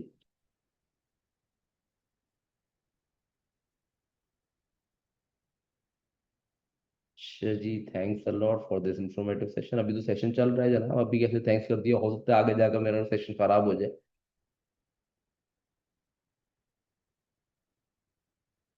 हम्म, देखिए आप लोग जो है ना इसमें सवाल शामिल करने की कोशिश करें, उससे आप लोगों को ज्यादा बेहतर जो है वो। अच्छा, एक बड़ा जरूर सवाल है कि is there any certification for PIPFA for AI for PIPFA members. अच्छा, इसका जवाब जो है ना वो हम लेकर आते हैं आपके लिए इंशाल्लाह। लेकिन सवाल जो है वो बड़ा परवेसिव नेचर का है। अच्छा, मैं आपको इसमें एक मजे की चीज बताऊं, देखें सर मेरा एक सवाल है। एक सेशन जो है ना वो हम अटेंड कर रहे थे। सर मेरा एक सवाल है। जी जी, मैं क्वेश्चन आंसर सेशन जो है ना वो एंड में रखता हूँ। मैं चाह रहा हूँ मैं पहले अपना सेशन कंप्लीट कर लूँ फिर मैं सवाल पाता हूँ, लेकिन आपका कोई क्विक सवाल है तो आप उसको जो है ना उस पर लेकर आ जाइए चैट के ऊपर। Okay. Please no. Thank you. अच्छा, मैं ये बात एक्सप्लेन करने की कोशिश कर रही थी, सवाल करने से ना बड़ा फर्क पड़ता है। एक सेशन हम अटेंड कर रहे थे एडवाइजरी के ऊपर इन केपीएमजी, और उन्होंने हमसे कहा कि जी आप लोग एक अदद पेपर ले लीजिए, अगर आप लोगों के पास ये पेपर है तो आप भी ले लीजिए। और उसके बाद उन्होंने हम जो आपको इंस्ट्रक्शन देंगे आप वैसा करिएगा, लेकिन सवाल नहीं कीजिएगा हमसे। जबरदस्त। तो उन्होंने हमसे बोला कि जी आप पेपर को जो है वो दो हिस्सों में फोल्ड कर लीजिए। कर लिया, उसके बाद इसको फर्दर दो हिस्सों में फोल्ड कर लीजिए, हमने कर लिया। उन्होंने आपस क्या एक कॉर्नर को आप जो है वो टीयर ऑफ कर दीजिए, फाड़ दीजिए। अब बोले इसके अपोजिट वाले कॉर्नर को भी टीयर ऑफ करके फाड़ दीजिए। तो उन्होंने चार स्टेप बताए, पहले डबल में फोल्ड कर लें, फिर उसको दोबारा डबल में फोल्ड कर लें, फिर किसी एक किनारे को फाड़ दीजिए, फिर उसके अपोजिट किनारे को भी फाड़ दीजिए। अब पेपर को खोल लीजिए। जब पेपर को खोला और सबने अपने पेपर दिखाए, तो सब लोगों के पास जो डिजाइन बना था ना कुछ का सिमिलर था, लेकिन मैक्सिमम लोगों का जो है वो डिफरेंट। हालांकि एक ही बंदा सभी लोगों को एक ही सेशन के अंदर सेम वक्त में सेम इंफॉर्मेशन दे रहा है, लेकिन हर बंदा उसको रिसीव डिफरेंटली कर रहा है। Had it been the case कि लोग सवाल कर रहे होते, पूछ लेते कि भाई टू फोल्ड कैसे होता है, ऐसे होता है कि ऐसे होता है, फिर ये भी पूछ लेते थे कि डबल फोल्ड कैसे हो सकता है, फिर ये पूछते थे कि कौन सा कॉर्नर जो है ना टीयर ऑफ करना है, लेफ्ट मोस्ट करना है, राइट मोस्ट करना है, टॉप राइट करना है, टॉप लेफ्ट करना है, उसका अपोजिट डायगोनल वाला करना है या पैरेलल वाला करना है। ये किसी ने सवाल नहीं करा। जब सवाल नहीं करा तो हर बंदे ने अपने हिसाब से जो समझना चाहा समझा, और आखिर में रिजल्ट ऑल्दो कि सेम इन्फॉर्मेशन दी गई है लेकिन सबकी इन्फॉर्मेशन पास जो है ना वो अंडरस्टैंडिंग डिफरेंट है। तो इसलिए मेरी गुजारिश है कि जब आप इस तरह का सेशन अटेंड करें और आप अपना कीमती वक्त लगा ही रहे हो, तो काइंडली जो है वो वो जरूर करें, सवाल करें, ताकि अच्छा, सवाल एक बड़ी जबरदस्त चीज ये होती है, सवाल कभी भी स्टूपिड नहीं होता, लेकिन हाँ स्टूपिड वो जरूर होता है जो गलत अंडरस्टैंडिंग लेकर बैठे और सवाल ना करे। तो लोग इसलिए शाय ऑफ रहते हैं कि यार अगर मैंने ये सवाल कर लिया तो ये होगा कि यार इस बंदे को ये बात नहीं पता। तो भाई देखें, इस वक्त सवाल ये नहीं है कि आपको पता ही नहीं है, इस सवाल ये है कि आपके अंदर करेज है कि आप सवाल कर सकें या नहीं। क्योंकि जो बंदा सुनने बैठ गया ना, मैं इसको पढ़ना भी नहीं कहता हूँ, जो बंदा सुनने बैठ गया ना, तो वो तो ऑलरेडी रिसेप्टिव एंड पर है, वो तो सब तरह की चीजें सुनेगा। और उसका सवाल भी करेगा। हाँ, सवाल नहीं कर रहा तो फिर वो अपने अपने वक्त को ज़ाया भी कर रहा है और वो स्टूपिडिटी भी कर रहा है, जिसको एक लम्हे से रोकते हैं। चले, थोड़ी हल्लत जो है वो उसको गई, इसके लिए माजूर था। तो मेरी दोबारा रिक्वेस्ट होगी कि अगर आप लोगों के पास सवालात हैं तो काइंडली जो है वो इसमें ऐड करना शुरू करें, ताकि मैं अपने सेशन को उस तरह मोल्ड कर सकूं। तो यहाँ पर हमने A I can be perform multiple actions. अब ये वो सारे एक्शंस हैं जो कि अकाउंटिंग या ऑडिटिंग फील्ड से बाय वन वे और अनदर जो है वो लिंक या रिलेटेड है। इसको भी हम फर्दर इलेबोरेट कर लेते हैं, अगर कहीं पर किसी को सवाल है कि कोई क्यों नहीं रेलेवेंट लग रहा उनको, तो हम उसको जवाब दे देते हैं। इसके बाद जो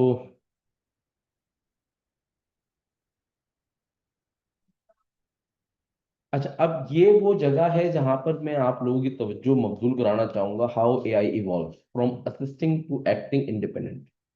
अच्छा, अब ये एक एक्सपीरियंसेस जो है ना वो हम अपने एक्सप्लेन करने की कोशिश करते हैं। देखिए, एक ट्रेडिशनली जो हम एआई को यूज कर रहे थे वो इसी फॉर्म में ही थी कि हम कुछ प्रिडिक्शन करा लें, कुछ एनालिसिस करा लें, कुछ पूछ लेंगे भाई क्या ये ऐसा हो सकता है, ऐसा नहीं हो सकता है। या हम जो है वो ये मालूम करा लें कि भाई जो पर्सन इस डेटा को एक्सेस कर रहा है वो रियल ह्यूमन है या नहीं है। तो वो एक ट्रेडिशनल यूज ऑफ एआई था कि कोई एक यूनिक लॉजिक लेकर आओ और उसकी बेसिस पे कोई भी प्रिडिक्शन या प्रोजेक्शन कर दूं। फिर हमारे पास जनरेटिव एआई आ गए, जो कि लार्ज लैंग्वेज मॉडल्स एलएलएम पर काम कर रहे हैं। अच्छा देखिए, ये यहाँ पर थोड़ी टेक्निकल डिस्कशन है, लेकिन चूंकि हम ये बात कर रहे हैं तो मैं चाहूंगा कि मैं इसको यहाँ पर भी एक्सप्लेन कर दूं। जितने भी हमारे पास एआई एप्लीकेशंस है ना वो एलएलएम पर काम करती हैं। लार्ज लैंग्वेज मॉडल्स क्यों उनको कहते हैं, इनको इसलिए कहते हैं क्योंकि डिफरेंट डेटा सेट के साथ कम्युनिकेट कर रही होती है। डिफरेंट डेटा सेट्स कैसे होते हैं, जैसे मैंने इनिशियली बताया, वो नंबर्स भी हो सकते हैं, टेक्स्ट भी हो सकते हैं, विजुअल्स भी हो सकते हैं, वीडियोस भी हो सकती हैं, ये सब चीजें हो सकती हैं। सही हो गया 75 तो मैं नहीं जरा 75 11 11 ਦੇ ਵਿਆਜ ਬਣੇਗਾ ਸ਼ੇਡ ਪਰ ਠੰਡੋ ਤੇ ਲਾ ਕੇ ਉਹਨਾਂ 8000 8000 ਦਾ ਨਹੀਂ ਦੇ ਕੇ ਇਹਨਾਂ ਨੇ ਪਤਾ ਉਹਦੇ ਵਿੱਚ ਕੁਝ ਲਾ ओरिजिनल प्राइस भी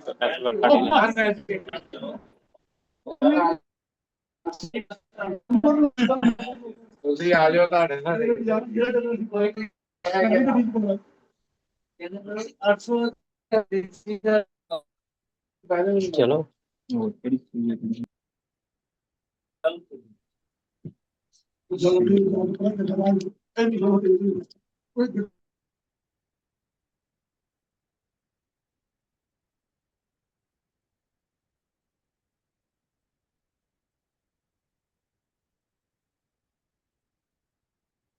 या ये बताओ, ये म्यूट कैसे हो, कोई आवाज कहाँ से आ रही है?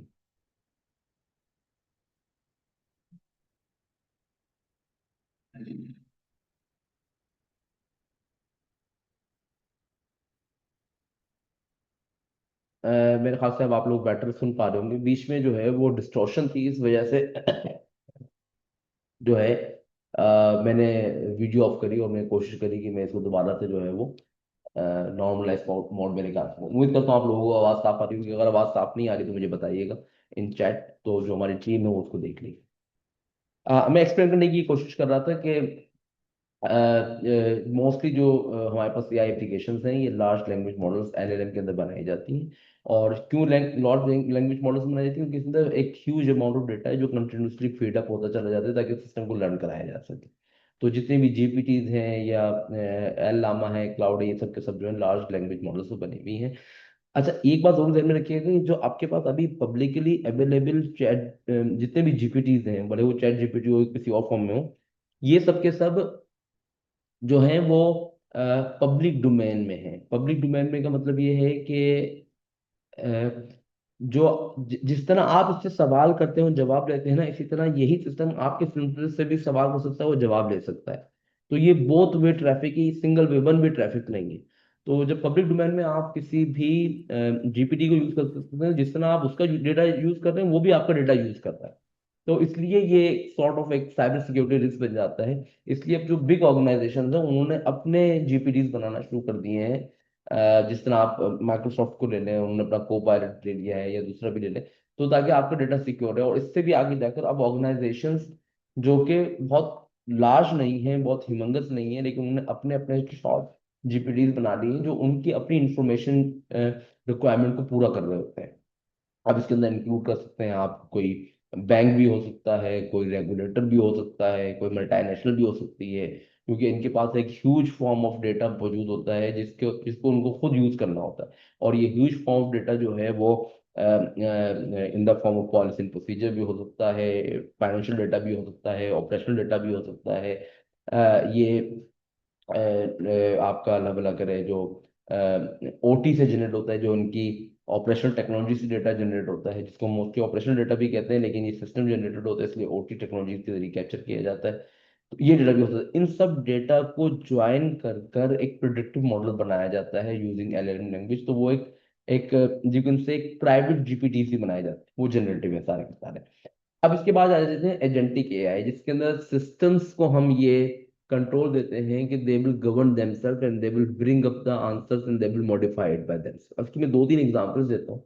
एक बड़ी एग्जांपल हमारे पास है,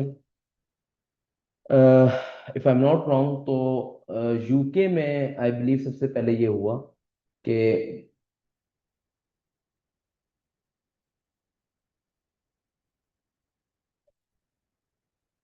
हमारे कुछ दोस्तों ने एक ऐसा जीपीटी जो है वो, अभी से if I am not wrong ये 2023 की बात है, और उसके अंदर उन्होंने जितनी भी कुरान और हदीस की इंफॉर्मेशन थी वो जमा करी। एक बहुत ज़ख़ीम खजाना है ये। और उसके ऊपर जो है उन्होंने उसको सिस्टम को लर्न कराना शुरू करा। तो अगर कोई एक आम आदमी आए और वो सवाल करे कि जी बताइए जनाब इस सिचुएशन में क्या कर सकते हैं, तो अगर बड़ा रेलेवेंट आंसर है, किसी किसी फतावा या किसी किताब में पढ़ा हुआ है, सिस्टम जाएगा वो चीज़ रीड करेगा, आपको लाकर जवाब दे देगा। और साथ साथ सिस्टम खुद भी लर्न करता चला जाएगा कि इस तरह के सवाल में इस तरह का जवाब रेलिवेंट होता है। तो हो गई बात। कुछ अर्से तक उन्होंने उसको टेस्ट करा, सवालों के जवाब सही दे रहा था। लेकिन चूंकि सिस्टम जो है वो एजेंटिक एआई था, जो कि खुद अपने आप को सेल्फ इम्प्रोवाइजिंग था, तो अब उसके पास जितने दफा सवाल जाते गए तो उसने अपने आप को सेल्फ लर्न करना शुरू कर दिया। तो अब वो सॉर्ट ऑफ इज्तिहाद खुद कर रहा है, अपने आप कयास भी खुद कर रहा है, इज्तिहाद भी खुद कर रहा है। अब ये वो पॉइंट था जहां पर आकर जो उसके बनाने वाले बानी थे, जो उलमाए कराम थे उस टीम के अंदर, उन्होंने कहा, ये एक बड़ी खतरनाक बात है। जब तक तो ये वो जवाब दे रहा है जो किसी किताब या उसके रेफरेंस के हैं, सही है। लेकिन जब इसने जवाब खुद कयास करके देना शुरू कर दिए कि जी इस सिचुएशन में ऐसा हुआ, देयर फोर इस सिचुएशन में आप ऐसा कर सकते हैं, अब ये एक वो तावील है जो सिस्टम जनरेट कर रहा है। मैं इस वाले एग्जाम्पल को एक लम्हे के लिए साइड में रखता हूँ। अब मैं आपको दूसरी एग्जाम्पल देता हूँ। यूके के अंदर ही दूसरा ये हुआ कि हमारे पास टेली मेडिसिन का जमाना स्टार्ट हो चुका था। वहां पर बहुत पहले से आप फोन कॉल करें और आप जो है दवा या डायग्नोस्टिक करा सकते हैं। उन्होंने उसके पीछे भी आई बॉट लगाया और कोशिश करी कि जी इस सिम्टम इस सिचुएशन के अंदर ये दवा इंपॉर्टेंट होती है, और अगर आप दवा देने से खाते ना तो आप ये टेस्ट करा लें, उसके रिजल्ट ये आएंगे तो आप ये दवा दीजिएगा। इट्स क्वाइट 1+1 = 2, बड़ा थ्योरेटिकल लॉजिकल बड़ा रूल बेस्ड फंक्शनिंग है ये। लेकिन पॉइंट ऑफ टाइम सिस्टम ने अपना वो सेल्फ करना शुरू करा, तो उसने ये खुद आइडिया लगाना शुरू कर दिया कि यार इस वाली इलाके से या इस वाली रेस से जो लोग मोस्टली सवाल करते हैं उनके साथ ये मसला होता है, और ये इनको जरूरत ही नहीं है टेस्ट कराने की। इस सिम्टम के अंदर, इस सीजन के अंदर, इस सरनेम के लोगों को ये वाली दवा दे दो, काम चल जाएगा। Now system self learn itself to be on the very efficient side। उसने वो चीजें अवॉइड करना शुरू कर दी, जो डायग्नोस्टिक की बेसिक प्रोसीजर थे वो उसने अवॉइड करना शुरू कर दिए। क्यों? क्योंकि सिस्टम ने सेल्फ लर्न करना शुरू कर दिया अपने। अब मैं तीसरी एग्जाम्पल लेकर जा रहा हूँ आपके पास। एक और रीजन के अंदर ये आया कि उन्होंने सबसे पहले क्रेडिट मॉडल्स, यानी कि जब हम किसी बैंक में लोन अप्लाई करते हैं तो उनका एक क्रेडिट ऑफिसर होता है जो ये मार्क करता है कि आप क्रेडिट वर्दी हैं भी या नहीं, क्या आपको पैसे दिए जा सकते हैं, क्या आप पैसे वापस करने की सजा रखते हैं या नहीं रखते हैं। ये क्रेडिट ऑफिसर जो है इसका फैसला करता है, और उसके बहुत सारे पैरामीटर होते हैं।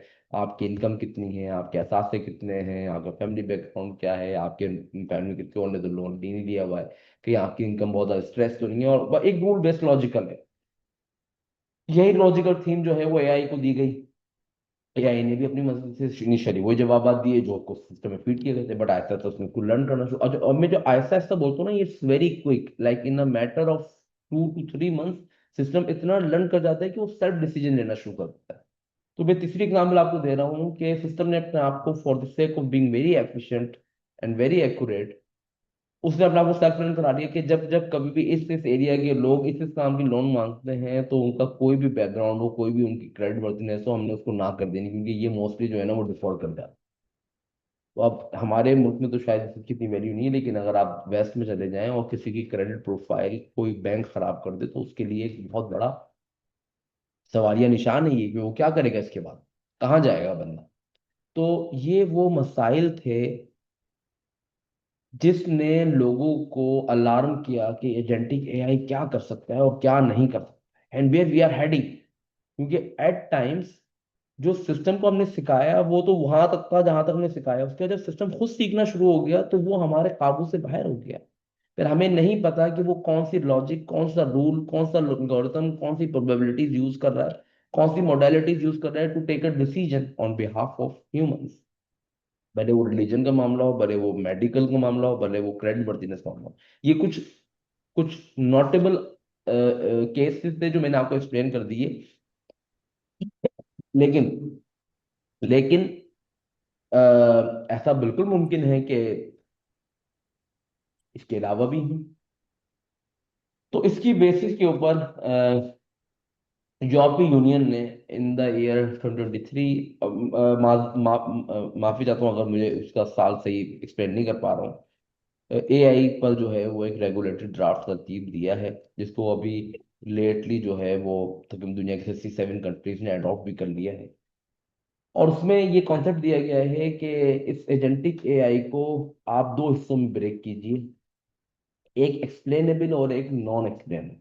लेकिन चूंकि अभी ये मैंडेटरी नहीं है और वॉलंटरीली है, और अभी इसकी वो जवाबदेही भी नहीं है कि आप को ये करना लाजमी है या नहीं है, तो ये एक मसले की बात है। लेकिन मैं आपको ये कॉन्सेप्ट जरूर एक्सप्लेन कर देता हूँ कि एक्सप्लेनेबल एआई और नॉन एक्सप्लेनेबल एआई क्या क्या होते हैं। देखिए, एक्सप्लेनेबल एआई जो है ना वो ये चीज है, AI again artificial intelligence, explainable जिसकी वजाहत दी जा सके। तो वजाहती मसनूई जहानत और गैर वजाहती मसनूई जहानत, ये दो चीजें हैं जिसके अंदर आपको तफरीक करना आनी चाहिए।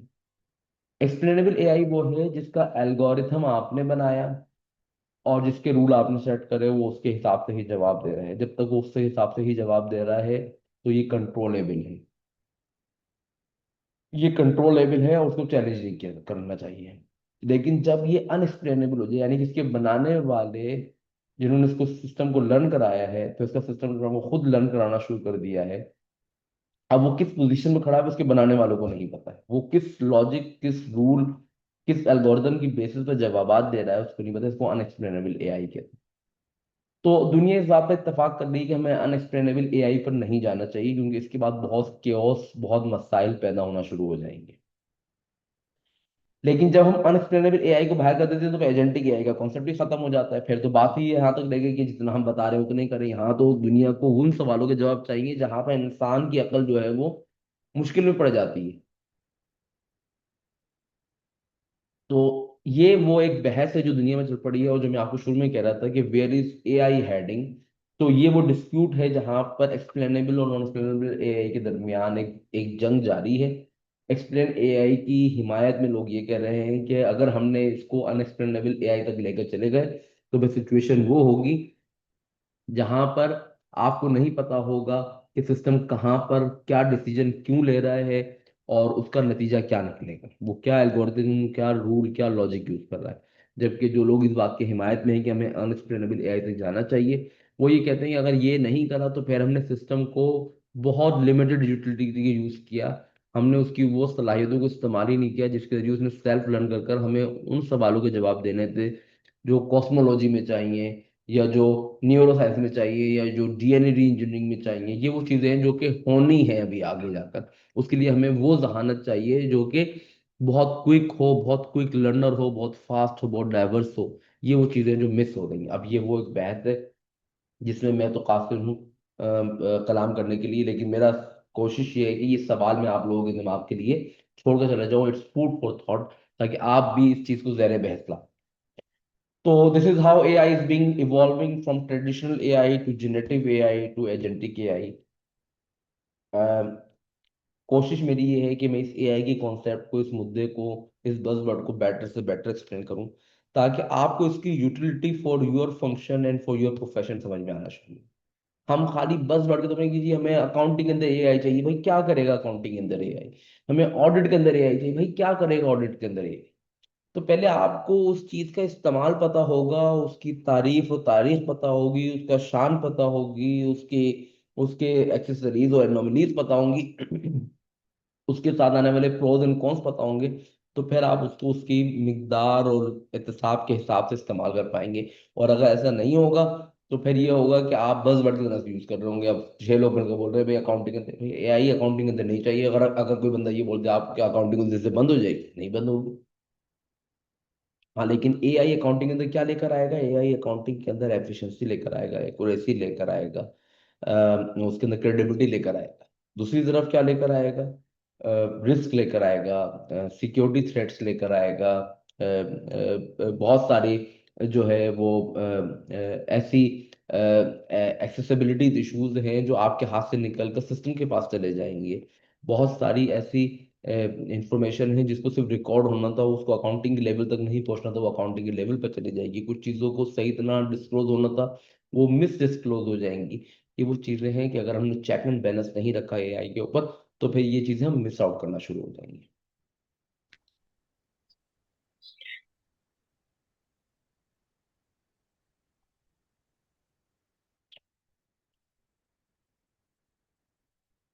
ये वो स्लाइड है जो मैंने जानते बूझते इसमें ऐड करी, और उसका रीजन ये था कि एआई तो आ जाएगा अकाउंटिंग में भी, ऑडिटिंग में भी। आप और मैं चाहें या ना चाहें, सलमान साहब यहाँ बैठकर उसकी कितनी भी तारीफें और कितनी भी बुराइयां बयान कर दें, और आप वहां बैठकर उसकी कितनी भी तारीफें या बुराइयां जो हैं वो समझना शुरू कर दें, लेकिन इसके बावजूद भी यही होगा कि एआई आ जाएगा। तो एक सवाल ये है कि जब एआई आ जाएगा तो हमारी जॉब चली जाएगी। ये बहुत बड़ा मसला है, बहुत बड़ा सवाल है ये। इसके लिए एक अच्छी जो है ये इंफॉर्मेशन मैंने समराइज करने की कोशिश करी है यहाँ पर। Digital employees, the rise of digital employees with AI evolution. तो जी, advance analytics and predictive modelling, everyday generative AI, knowledge assistants, personas and knowledge agents, ये वो 5 कैटेगरीज हैं डिजिटल एम्प्लॉयज की जो कि एग्जिस्ट करेंगी इन फ्यूचर। लेकिन चूंकि ये डिजिटल एम्प्लॉयज हैं तो it will be run through by the AI, which means के कोई चीज एक्सट्रैक्ट करनी हो, फोरकास्ट करनी हो, प्रिडिक्ट करनी हो, कोई एनोमली डिटेक्शन करनी हो, ये एआई के पास चली जाएगी।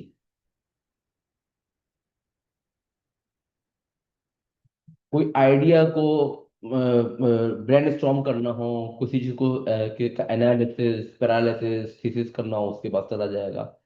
चीजों को सर्च करना, समराइज करना, कंपेयर करना, एआई के पास चला जाएगा। पर्सनलाइज, एक्ट, इनोवेट करना, ये उनके पास चला जाएगा। किसी रोल में एक्ट करना, अडॉप्ट करना, ऑप्टिमाइज करना, रिसर्च करना, ये सब एआई के पास चला जाएगा। इसकी एग्जांपल आप आपके पास चैट जीपीटी की फॉर्म में या दूसरी फॉर्म में भी है कि आप सिंपली उसको एक कोई ईमेल लिख कर दे दो, बोले यार ये ईमेल को ड्राफ्ट कर दो, एज इफ कोई सीईओ लिख रहा हो जो कि फॉर्च्यून 500 कंपनीज का हो, और उसकी अपब्रिंगिंग जो है वो यूके में हुई हुई हो, और वो इस वक्त बहुत गुस्से में हो और वो अपना गुस्सा बर्दाश्त, तो आप ये सारे प्रॉम्प्ट और पैरामीटर ऐड करें, और आप देखेंगे कितना बेहतरीन किस्म को पर्सनलाइज ईमेल ड्राफ्टिंग आपके लिए लेकर आएगा। तो ये वो काम है जो कि सारे के सारे आउटसोर्स हो जाएंगे एआई और डिजिटल एम्प्लॉयज को। तो वेयर वी आर, ये एक बहुत बड़ा सवाल है। अब I would like to hear something from from you guys, कि अगर आप लोग अपने चैट बॉक्स के अंदर इस बात का जवाब दे सकें, क्या क्या वाकई में इन सब कामों को करने के बाद एक ह्यूमन एम्प्लॉय की जरूरत खत्म हो जाएगी इन the field of accounting and auditing? ये एक बहुत बड़ा सवाल।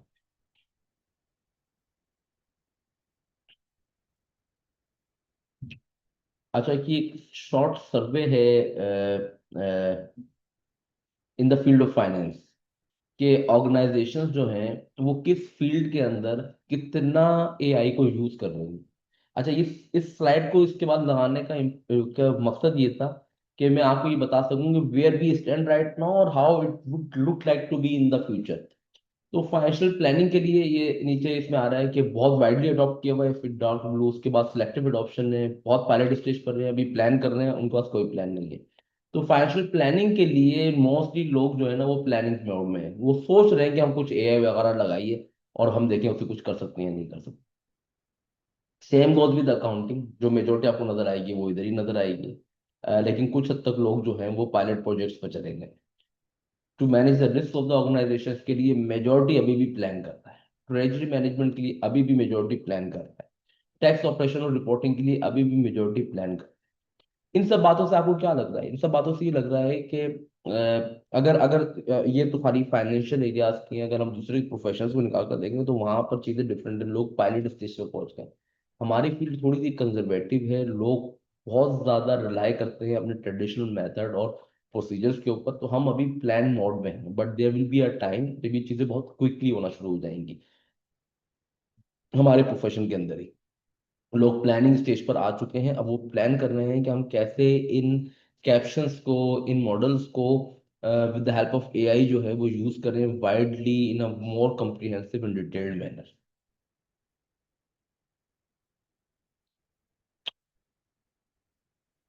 Keeping these thing in view, these are the recommendations of today's webinar।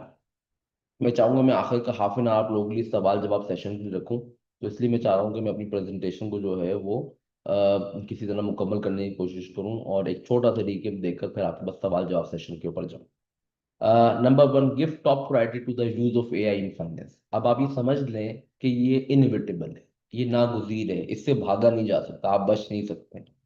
तो एआई तो आ ही रहा है, आपकी utility in the form of use of AI in the field of finance and auditing क्या होगी, ये एक सवाल है। अच्छा, इन सब ये सिर्फ सवाल में सवाल छोड़ने के लिए इनको सब जवाब भी लेकर आया हूँ, जवाब भी आपको दूंगा। फिर हैव अ क्लियर स्ट्रेटेजी। अब ये from organisation point of view है कि ऑर्गेनाइजेशन के पास अपनी एक स्ट्रेटेजी होनी चाहिए कि उसने एआई को किस तरह अडॉप्ट करना है। स्लोली करना है, बहुत क्विकली करना है, लूजली करना है, क्या कौन सा मेथड है जो अडॉप्ट करना है, स्ट्रेटेजी क्या है, बहुत ऑफेंसिव में है, रिट्रीट फॉर्म में है, किस तरह जाना चाह रहा है। CFO should make sure that their teams think beyond accounting and financial reporting when applying AI। This is a very key important item। ये हमें बहुत जरूरी समझना है कि हमें ना अब अकाउंटिंग एंड ऑडिटिंग से बढ़कर सोचना है कि हम एआई को कैसे डिप्लॉय कर सकते हैं। क्योंकि अब सवाल ये नहीं बचा है कि आप अकाउंटिंग या ऑडिटिंग कैसे करेंगे, अब सवाल ये बचा है कि आप how you can do it with more efficacy, या एफिकेसी मीन्स एफिशिएंसी और इफेक्टिवनेस मिलाकर। Staying ahead in AI is not just about technology, it is also about people। देखिए, जिस ऑर्गेनाइजेशन या जिस शख्स ने अपने आप को इस काम के लिए प्रिपेयर कर लिया वो आगे निकल गया। अगर आप समझते रहे कि जी मेरा प्रोफेशन तो अकाउंटिंग है, मेरा प्रोफेशन तो मेडिकल है, मेरा प्रोफेशन तो इंजीनियरिंग है, मेरा टेक्नोलॉजी से कोई ताल्लुक नहीं है, तो my dear friend sorry, this will not be tolerated in the future. Tackle the barriers, कि क्या वो बैरियर्स हैं जिनको हमें ओवरकम करने की जरूरत है। वो स्किल्स भी हो सकते हैं, वो एजुकेशन भी हो सकती है, वो अंडरस्टैंडिंग भी हो सकती है, वो थॉट भी हो सकते हैं, और वो एक इंसान का इनर्शिया भी हो सकता है कि मुझे चेंज ही नहीं होना है। Stay aware of potential blind spot that will require management attention and expect and demand support on AI from auditors. ये एक बड़ा इंपॉर्टेंट है, जब आप अपने आप को इस फॉर्म में लेकर जा रहे हैं तो अपने ऑडिटर से भी डिमांड करें कि वो एआई के यूज को इस्तेमाल करे और आपकी जो ऑडिट या अकाउंटिंग प्रोसेस है उसको एफिशिएंट बनाने की कोशिश करें। अच्छा, अब यहाँ पर रुककर मैं एक स्टेप बैक लेता हूँ और मैं दोबारा एक्सप्लेन करने की कोशिश करता हूँ कि हमने आज के वेबिनार में क्या क्या चीजें कवर करी।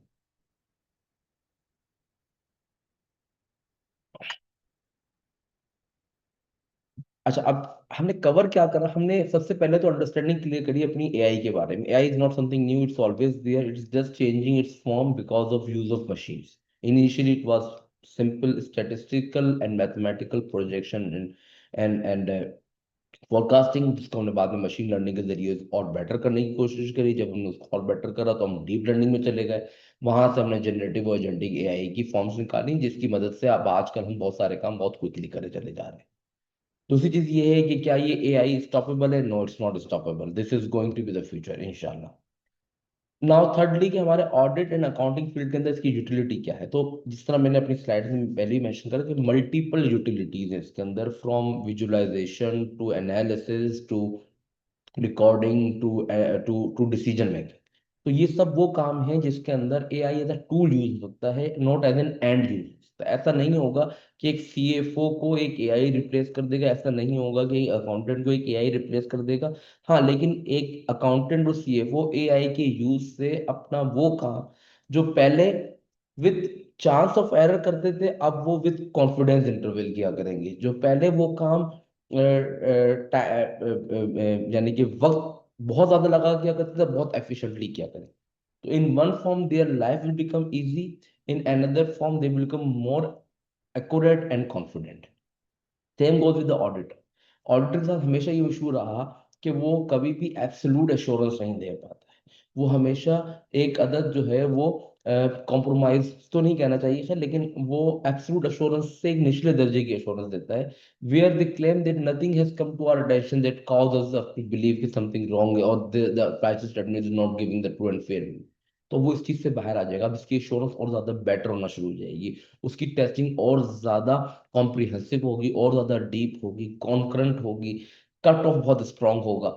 इन सब चीजों के बाद जो अकाउंटेंट एंड ऑडिटर के लूप होल्स थे, जिसके अंदर वो अपना कॉन्फिडेंस चेक करता था, अपने अंदर एरर की चांसेस को जो है एक्नॉलेज करता था, वो सब चीजें कम होना शुरू हो जाएंगी। तो अकाउंटिंग एंड ऑडिटिंग फील्ड जो है वो more accurate, more reliable, more relevant हो जाएगी, जिसकी बेसिस पर, इनके दिए हुए डेटा की बेसिस पर अब जो डिसीजन होंगे वो ज्यादा एक्यूरेट होंगे, ज्यादा कॉम्प्रिहेंसिव होंगे और ज्यादा परवेसिव होंगे।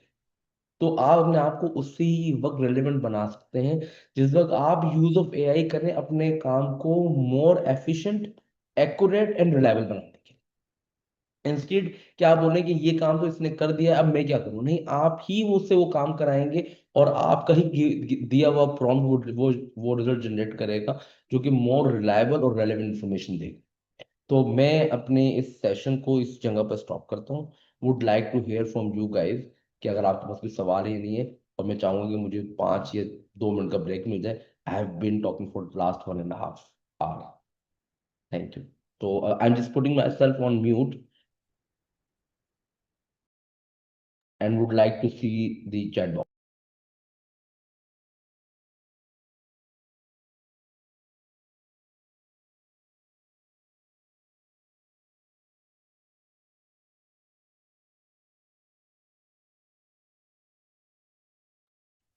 अच्छा, इट्स गुड कि हमारे पास सवालात आना शुरू हो गए हैं। हमारे पास एक सवाल आया है मिस्टर शाहिद अली का, जो ये पूछ रहे हैं कि is there any certification from PIPFA for AI for PIPFA members? अच्छा, as of now no, but इस पर काम चल रहा है। For a professional, how to adopt AI in your career to safeguard professional services, please guide a pathway. बिल्कुल, अभी इसको स्क्रीन पर दे दें। रमीज साहब का ये सवाल है।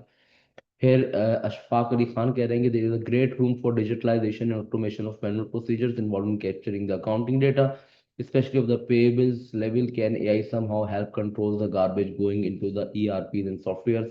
बहुत relevant सवाल है, thank you for raising this. Is there a real risk of AI overtaking humanity in future, especially agentic AI? मैंने जिस तरह एक्सप्लेन करा, यस बिल्कुल है, लेकिन इसके ऊपर रेगुलेशंस भी आ रही हैं, और ह्यूमंस ये भी अंदाजा लगा रहे हैं कि हमें इसको कहाँ कहाँ यूज करना है और कहाँ यूज नहीं करना है। आवाज के अंदर मसला है, उसके लिए माजरत चाहते हैं। व्हाट हैपेंस व्हेन फॉल्स और poor data generation leads to negative feedback loop causing hallucination? Oh, very technical, मैं इसका जवाब देने आता हूँ आगे। Will AI eventually doing everything in next 100 years, making human useless? Personally I don't think so, लेकिन इसके ऊपर आपको दोनों तरह की आराम मिल जाएंगी। अच्छा जी, is it unexplainable AI is an actual AI? जी बिल्कुल एक्चुअल एआई है, इसमें कोई शक नहीं है। Use the AI and get benefit from it. Okay, that's ये जवाब साहब ने मशवरा दिया, एआई को इस्तेमाल कीजिए, उससे फायदा उठाइए। अच्छा जी, बोल रहे हैं बिग फोर में कौन से एआई टूल यूज किए जा रहे हैं। बिग फोर्स के अंदर मैं सबके बारे में तो नहीं है कह सकता, लेकिन जिस ऑर्गेनाइजेशन से मेरा ताल्लुक है तो हम जो है वो अपना लोकली इंडिजिनस जो टूल है एआई का वही यूज कर रहे हैं। Use of humans will not end but the humans who are ignorant of AI will end. एक सोच है लेकिन इतना एक्सट्रीम भी नहीं होना चाहिए। फिर हमारे पास जवाब शेख साहब हैं जो कह रहे हैं improve the work of process and more people required in future enhance AI use will make prominent people more expert in their fields। बिल्कुल सही कहा इन्होंने। I agree with them। AI generated excellent investor performance and presentation, but the problem is that I have to recheck everything because model में assume something which is untrue। जी बिल्कुल दुरुस्त बात है। जिस वक्त भी आप कोई भी एजेंटिक या जेनेटिव एआई का आउटपुट को यूज करने वाले हों, do check it personally with the real human, ताकि आप उसको रेलिवेंट बना सकें। अ, अच्छा, इनको कुछ प्रॉम्प्ट्स चाहिए, इस पर भी बात कर लेते हैं। यूजिंग, अब ये मुझे नहीं पता कि यहाँ पर माइक यूज करने की इजाजत है वेबिनार में या नहीं है। जनरेटिव एआई जेनेटिक का है, मेरे ख्याल से मैंने एक्सप्लेन करा। जनरेटिव एआई जो है वो गिवन डेटा सेट्स के ऊपर काम करता है और आपके ही रूल्स के हिसाब से जो है वो आउटपुट देता है। लॉजिक आपकी ही है, एल्गोरिथम आपका ही बना होता है। एजेंटिक एआई के अंदर वो इसको सेल्फ लर्न करना शुरू कर देता है, और जहां उसको लगता है कि आपका रूल जो है वो परवेसिव नहीं है तो अपना रूल बनाना शुरू कर देते हैं। अच्छा जी। Is there any particular AI model available for assisting in completing text understanding within Pakistan? इस पर काम हो रहा है कुछ लोकली। अब मैं नाम यहाँ नहीं ले सकता हूँ। कुछ लोकली एप्लीकेशंस हैं जिसके अंदर एआई मॉडल्स यूज हो रहे हैं, लेकिन इसमें सबसे बड़ा मसला ये है कि हमारे पास डेटा सेट्स अवेलेबल नहीं है। तो आप कोई भी जो है वो एप्लीकेशन यूज कर लें, अगर आपके पास इकोनॉमी के उस सेक्शन का या उस सेक्टर का डेटा नहीं है जिसकी वजह से टैक्स फाइलिंग इजी हो सके, तो ये कोई भी मॉडल जो है ना वो सक्सेसफुल नहीं हो पाते हैं। जिसके अंदर आपका बैंकिंग डेटा है, ट्रैवलिंग डेटा है, इमूवेबल प्रॉपर्टी का डेटा है, मूवेबल प्रॉपर्टी का डेटा है, आपका फैमिली डेटा है। ये वो डेटा है जिसके डेटा सेट्स मिल जाए तो उसके बाद आप जो है वो यूज कर सकते हैं AI models for tax purposes.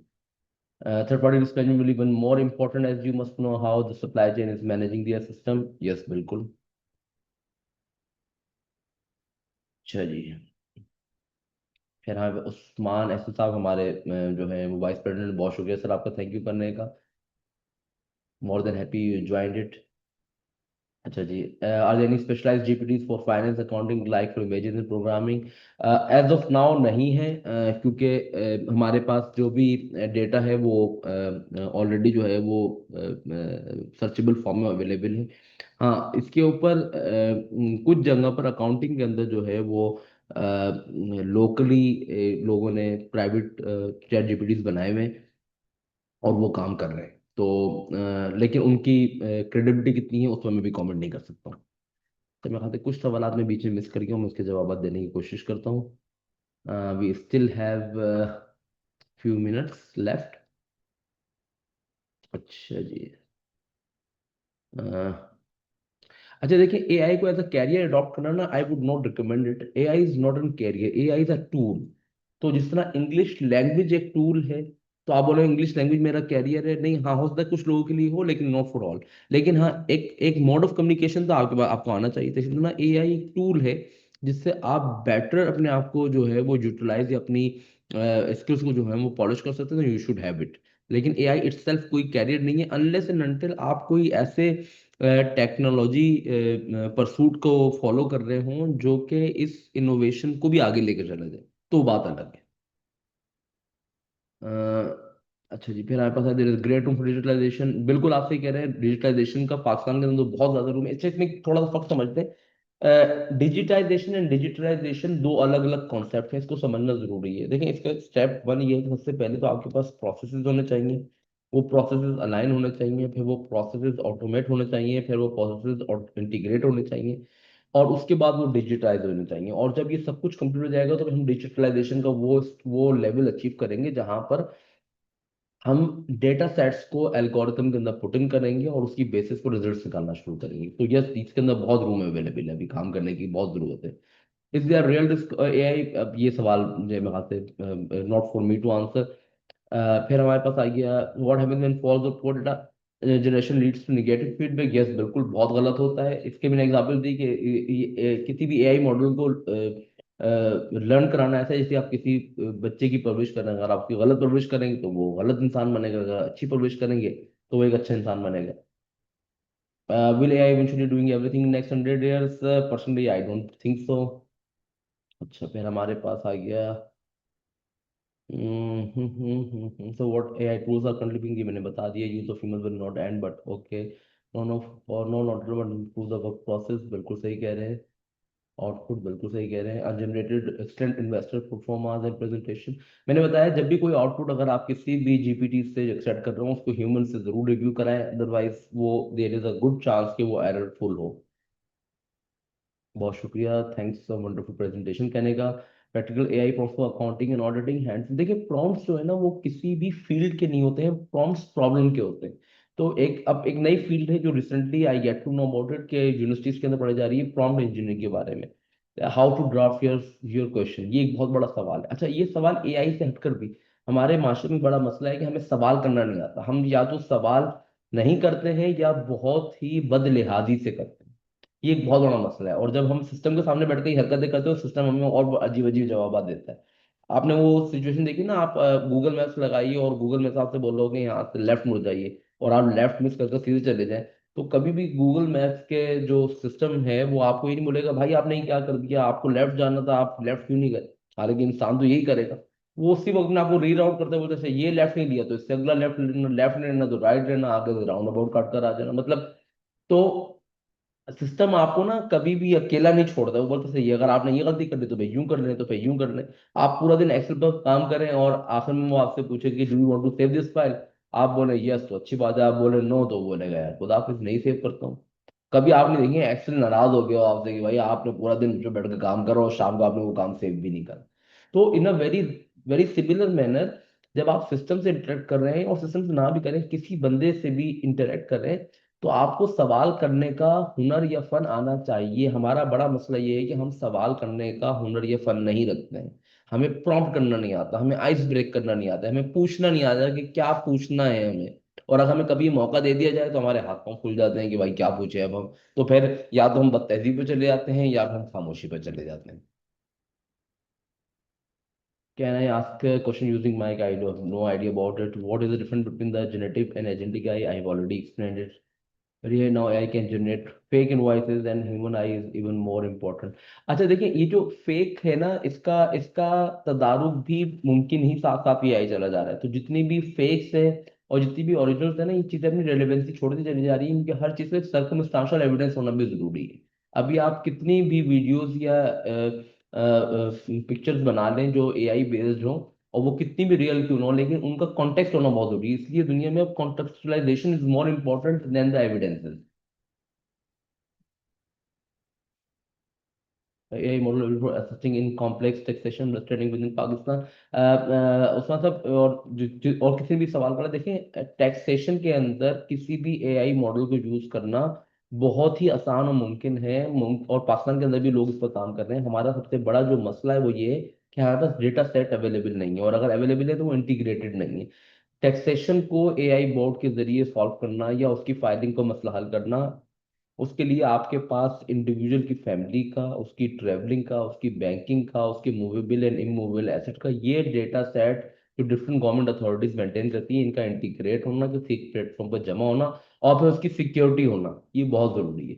उसके बाद आप किसी भी प्लेटफॉर्म को यूज करते हुए एआई की मदद से टैक्स फाइलिंग या कॉम्प्लेक्स टैक्स इश्यूज का रेजोल्यूशन निकाल सकते हैं, इंडिविजुअल के केस में भी, कंपनी के केस में भी।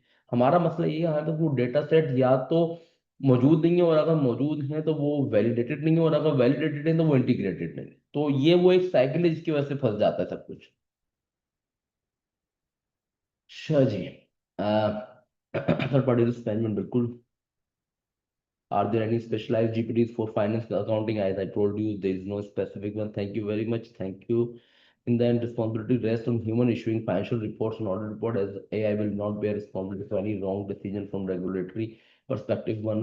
देखिए, मशीन्स जो है ना वो रिस्पॉन्सिबल नहीं होती हैं, मशीन्स इंटेलिजेंट होती हैं, ह्यूमंस रिस्पॉन्सिबल होते हैं, एक बहुत बड़ा फर्क है। लेकिन जेनेटिव एआई के अंदर हम उनको रिस्पॉन्सिबली बना रहे हैं और सस्टेनेबली बना रहे हैं। जब हम उनको रिस्पॉन्सिबल सस्टेनेबल बनाते हैं तो उसका इशू ये है कि अगर अगर उन्होंने सही वर्क नहीं करा तो उनकी अपनी फंक्शनिंग खुद ही इम्पैक्ट हो जाएगी। तो सिस्टम इतना ज्यादा सेंसिटिव हो जाता है कि वो अपने दिफा में सवाल जवाब करना शुरू कर देता है। यही वो एक इशू है जिसको हम कहते हैं अनएक्सप्लेनेबल एआई, जहां पर उसके बनाने वाले उसके डिसीजंस को ट्रैक बैक नहीं कर सकते या उनकी लॉजिक नहीं ढूंढ सकते हैं। आईफारेस इंटरप्रिटेशन के लिए जीपीटी आप कोई भी यूज कर सकते हैं, वो वही डेटा यूज करेगा जो कि अवेलेबल है इंटरनेट पर।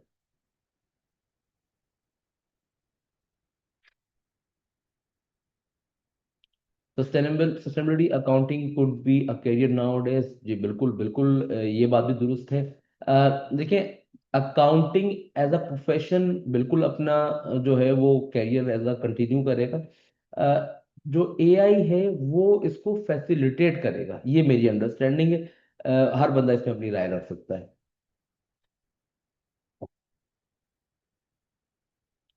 अच्छा, अब ये एक सवाल है कि जी जेमिनाई और चैट जीपीटी जो है वो उसके पास एक्सेस नहीं है लेटेस्ट आईएफएस का। अब इसके ऊपर मैं माजरत चाहता हूँ, इस पर मेरा कोई कंट्रोल नहीं है। प्रॉब्लम ये है, परवरिश एआई अपनी खुद कर रहा है, जी जी बिल्कुल ऐसी है, लेकिन उसके ऊपर भी रिस्ट्रिक्शंस हैं और अभी it takes time to reach to that level. लेकिन क्योंकि पेस बहुत हाई है तो आप कुछ कह नहीं सकते कि कब ये हो जाए। देखिए, जितनी भी न्यू टेक्नोलॉजीज है ना उसके लिए आपको कोई इंस्टीट्यूट दरकार नहीं है, उसके लिए आपको एफर्ट दरकार है। हमारा मसला ये है कि हम जो है ना वो बहुत ज़्यादा लिथार्जी या लेजीनेस का शिकार हो जाते हैं। जो न्यू टेक्नोलॉजी या जो न्यू ट्रेंड है उसके लिए आपको एफर्ट करनी है। With the help of your mobile phones आप वो इंफॉर्मेशन गैदर कर सकते हैं। और एक मेरे दोस्त ने मुझसे सवाल किया था कि हमें कैसे पता चलेगा कि इसमें सच क्या है झूठ क्या है। ये सवाल जो है ना ये अभी का नहीं, ये बहुत पुराना है। जब आप कोई चीज पढ़ते हैं तो उस चीज की वैलिडिटी और ऑथेंटिसिटी को कैसे पकड़ा जाए। इसमें दो चीजें मेरे ध्यान में आ गई हैं, कुछ मिनट से मैं आपको एक्सप्लेन कर दूं।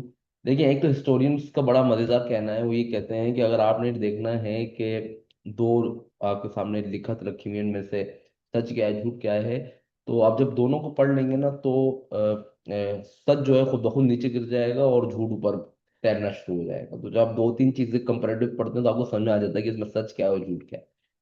दूसरी चीज ये है कि जो इस वक्त इंफॉर्मेशन एज से हम लोग गुजर रहे हैं, हम ये समझते हैं हमारे साथ कुछ नया हो गया और इससे पहले ये कभी नहीं हुआ था। जिस दौर के अंदर प्रेस इजाद हुआ ना, जब पब्लिकेशन स्टार्ट हुई, उस वक्त भी ये बहुत बड़ा मसला था कि लोगों ने, उससे पहले लोग किताब को बहुत ऑथेंटिकेट फॉर्म समझते थे कि किताब लिखना आसान बात नहीं है, अगर किसी ने लिख दी है तो बहुत उसने रिसर्च और उसने मगजमारी करी होगी। लेकिन जब प्रेस आए तो हर दूसरे बंदे ने किताब लिखना शुरू कर दी और एक मिस इन्फॉर्मेशन की एज आ गई। उस वक्त भी लोगों ने इसको फाइट बैक करा, और वो फाइट बैक इसी तरह होता है कि आपको रेजिलियंट होना पड़ता है, आपको एफर्ट करनी पड़ती है। हम इस दौर में समझते हैं कि यार हमें एफर्ट ना करनी पड़े और हमें सच भी पता चल जाए और हमें सही चीज भी पता चल जाए, ये एक डिफिकल्ट टास्क है। लेकिन जी, there is no shortcut to the hard work.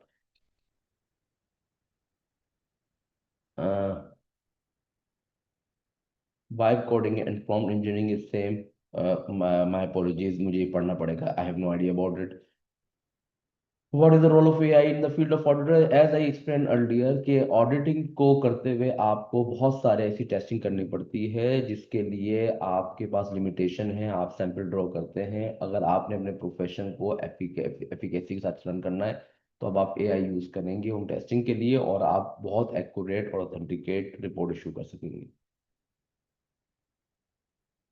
Can I share my professional contact details? You can get it from the BIFA. Sir, I got a GPT for IFRS developed by Pakistan professionals. Are there any other models that you recommend to have used if you are not professional recommend? देखो दोस्त, इसमें मैं दोबारा explain करने की कोशिश कर रहा हूँ। आईएफआरएस के लिए या ऑडिटिंग स्टैंडर्ड्स के लिए कोई स्पेसिफिक जीपीटी की जरूरत नहीं, क्योंकि इसका सारा डाटा इंटरनेट पर अवेलेबल है। जो चीज़ इंटरनेट पर पब्लिकली अवेलेबल है, आपके एग्जिस्टिंग जीपीटी उनको एक्सेस कर सकते हैं और उससे डेटा एक्सट्रैक्ट कर सकते हैं। तो आपको कोई इसके लिए स्पेसिफिक जीपीटी बनाने की जरूरत नहीं।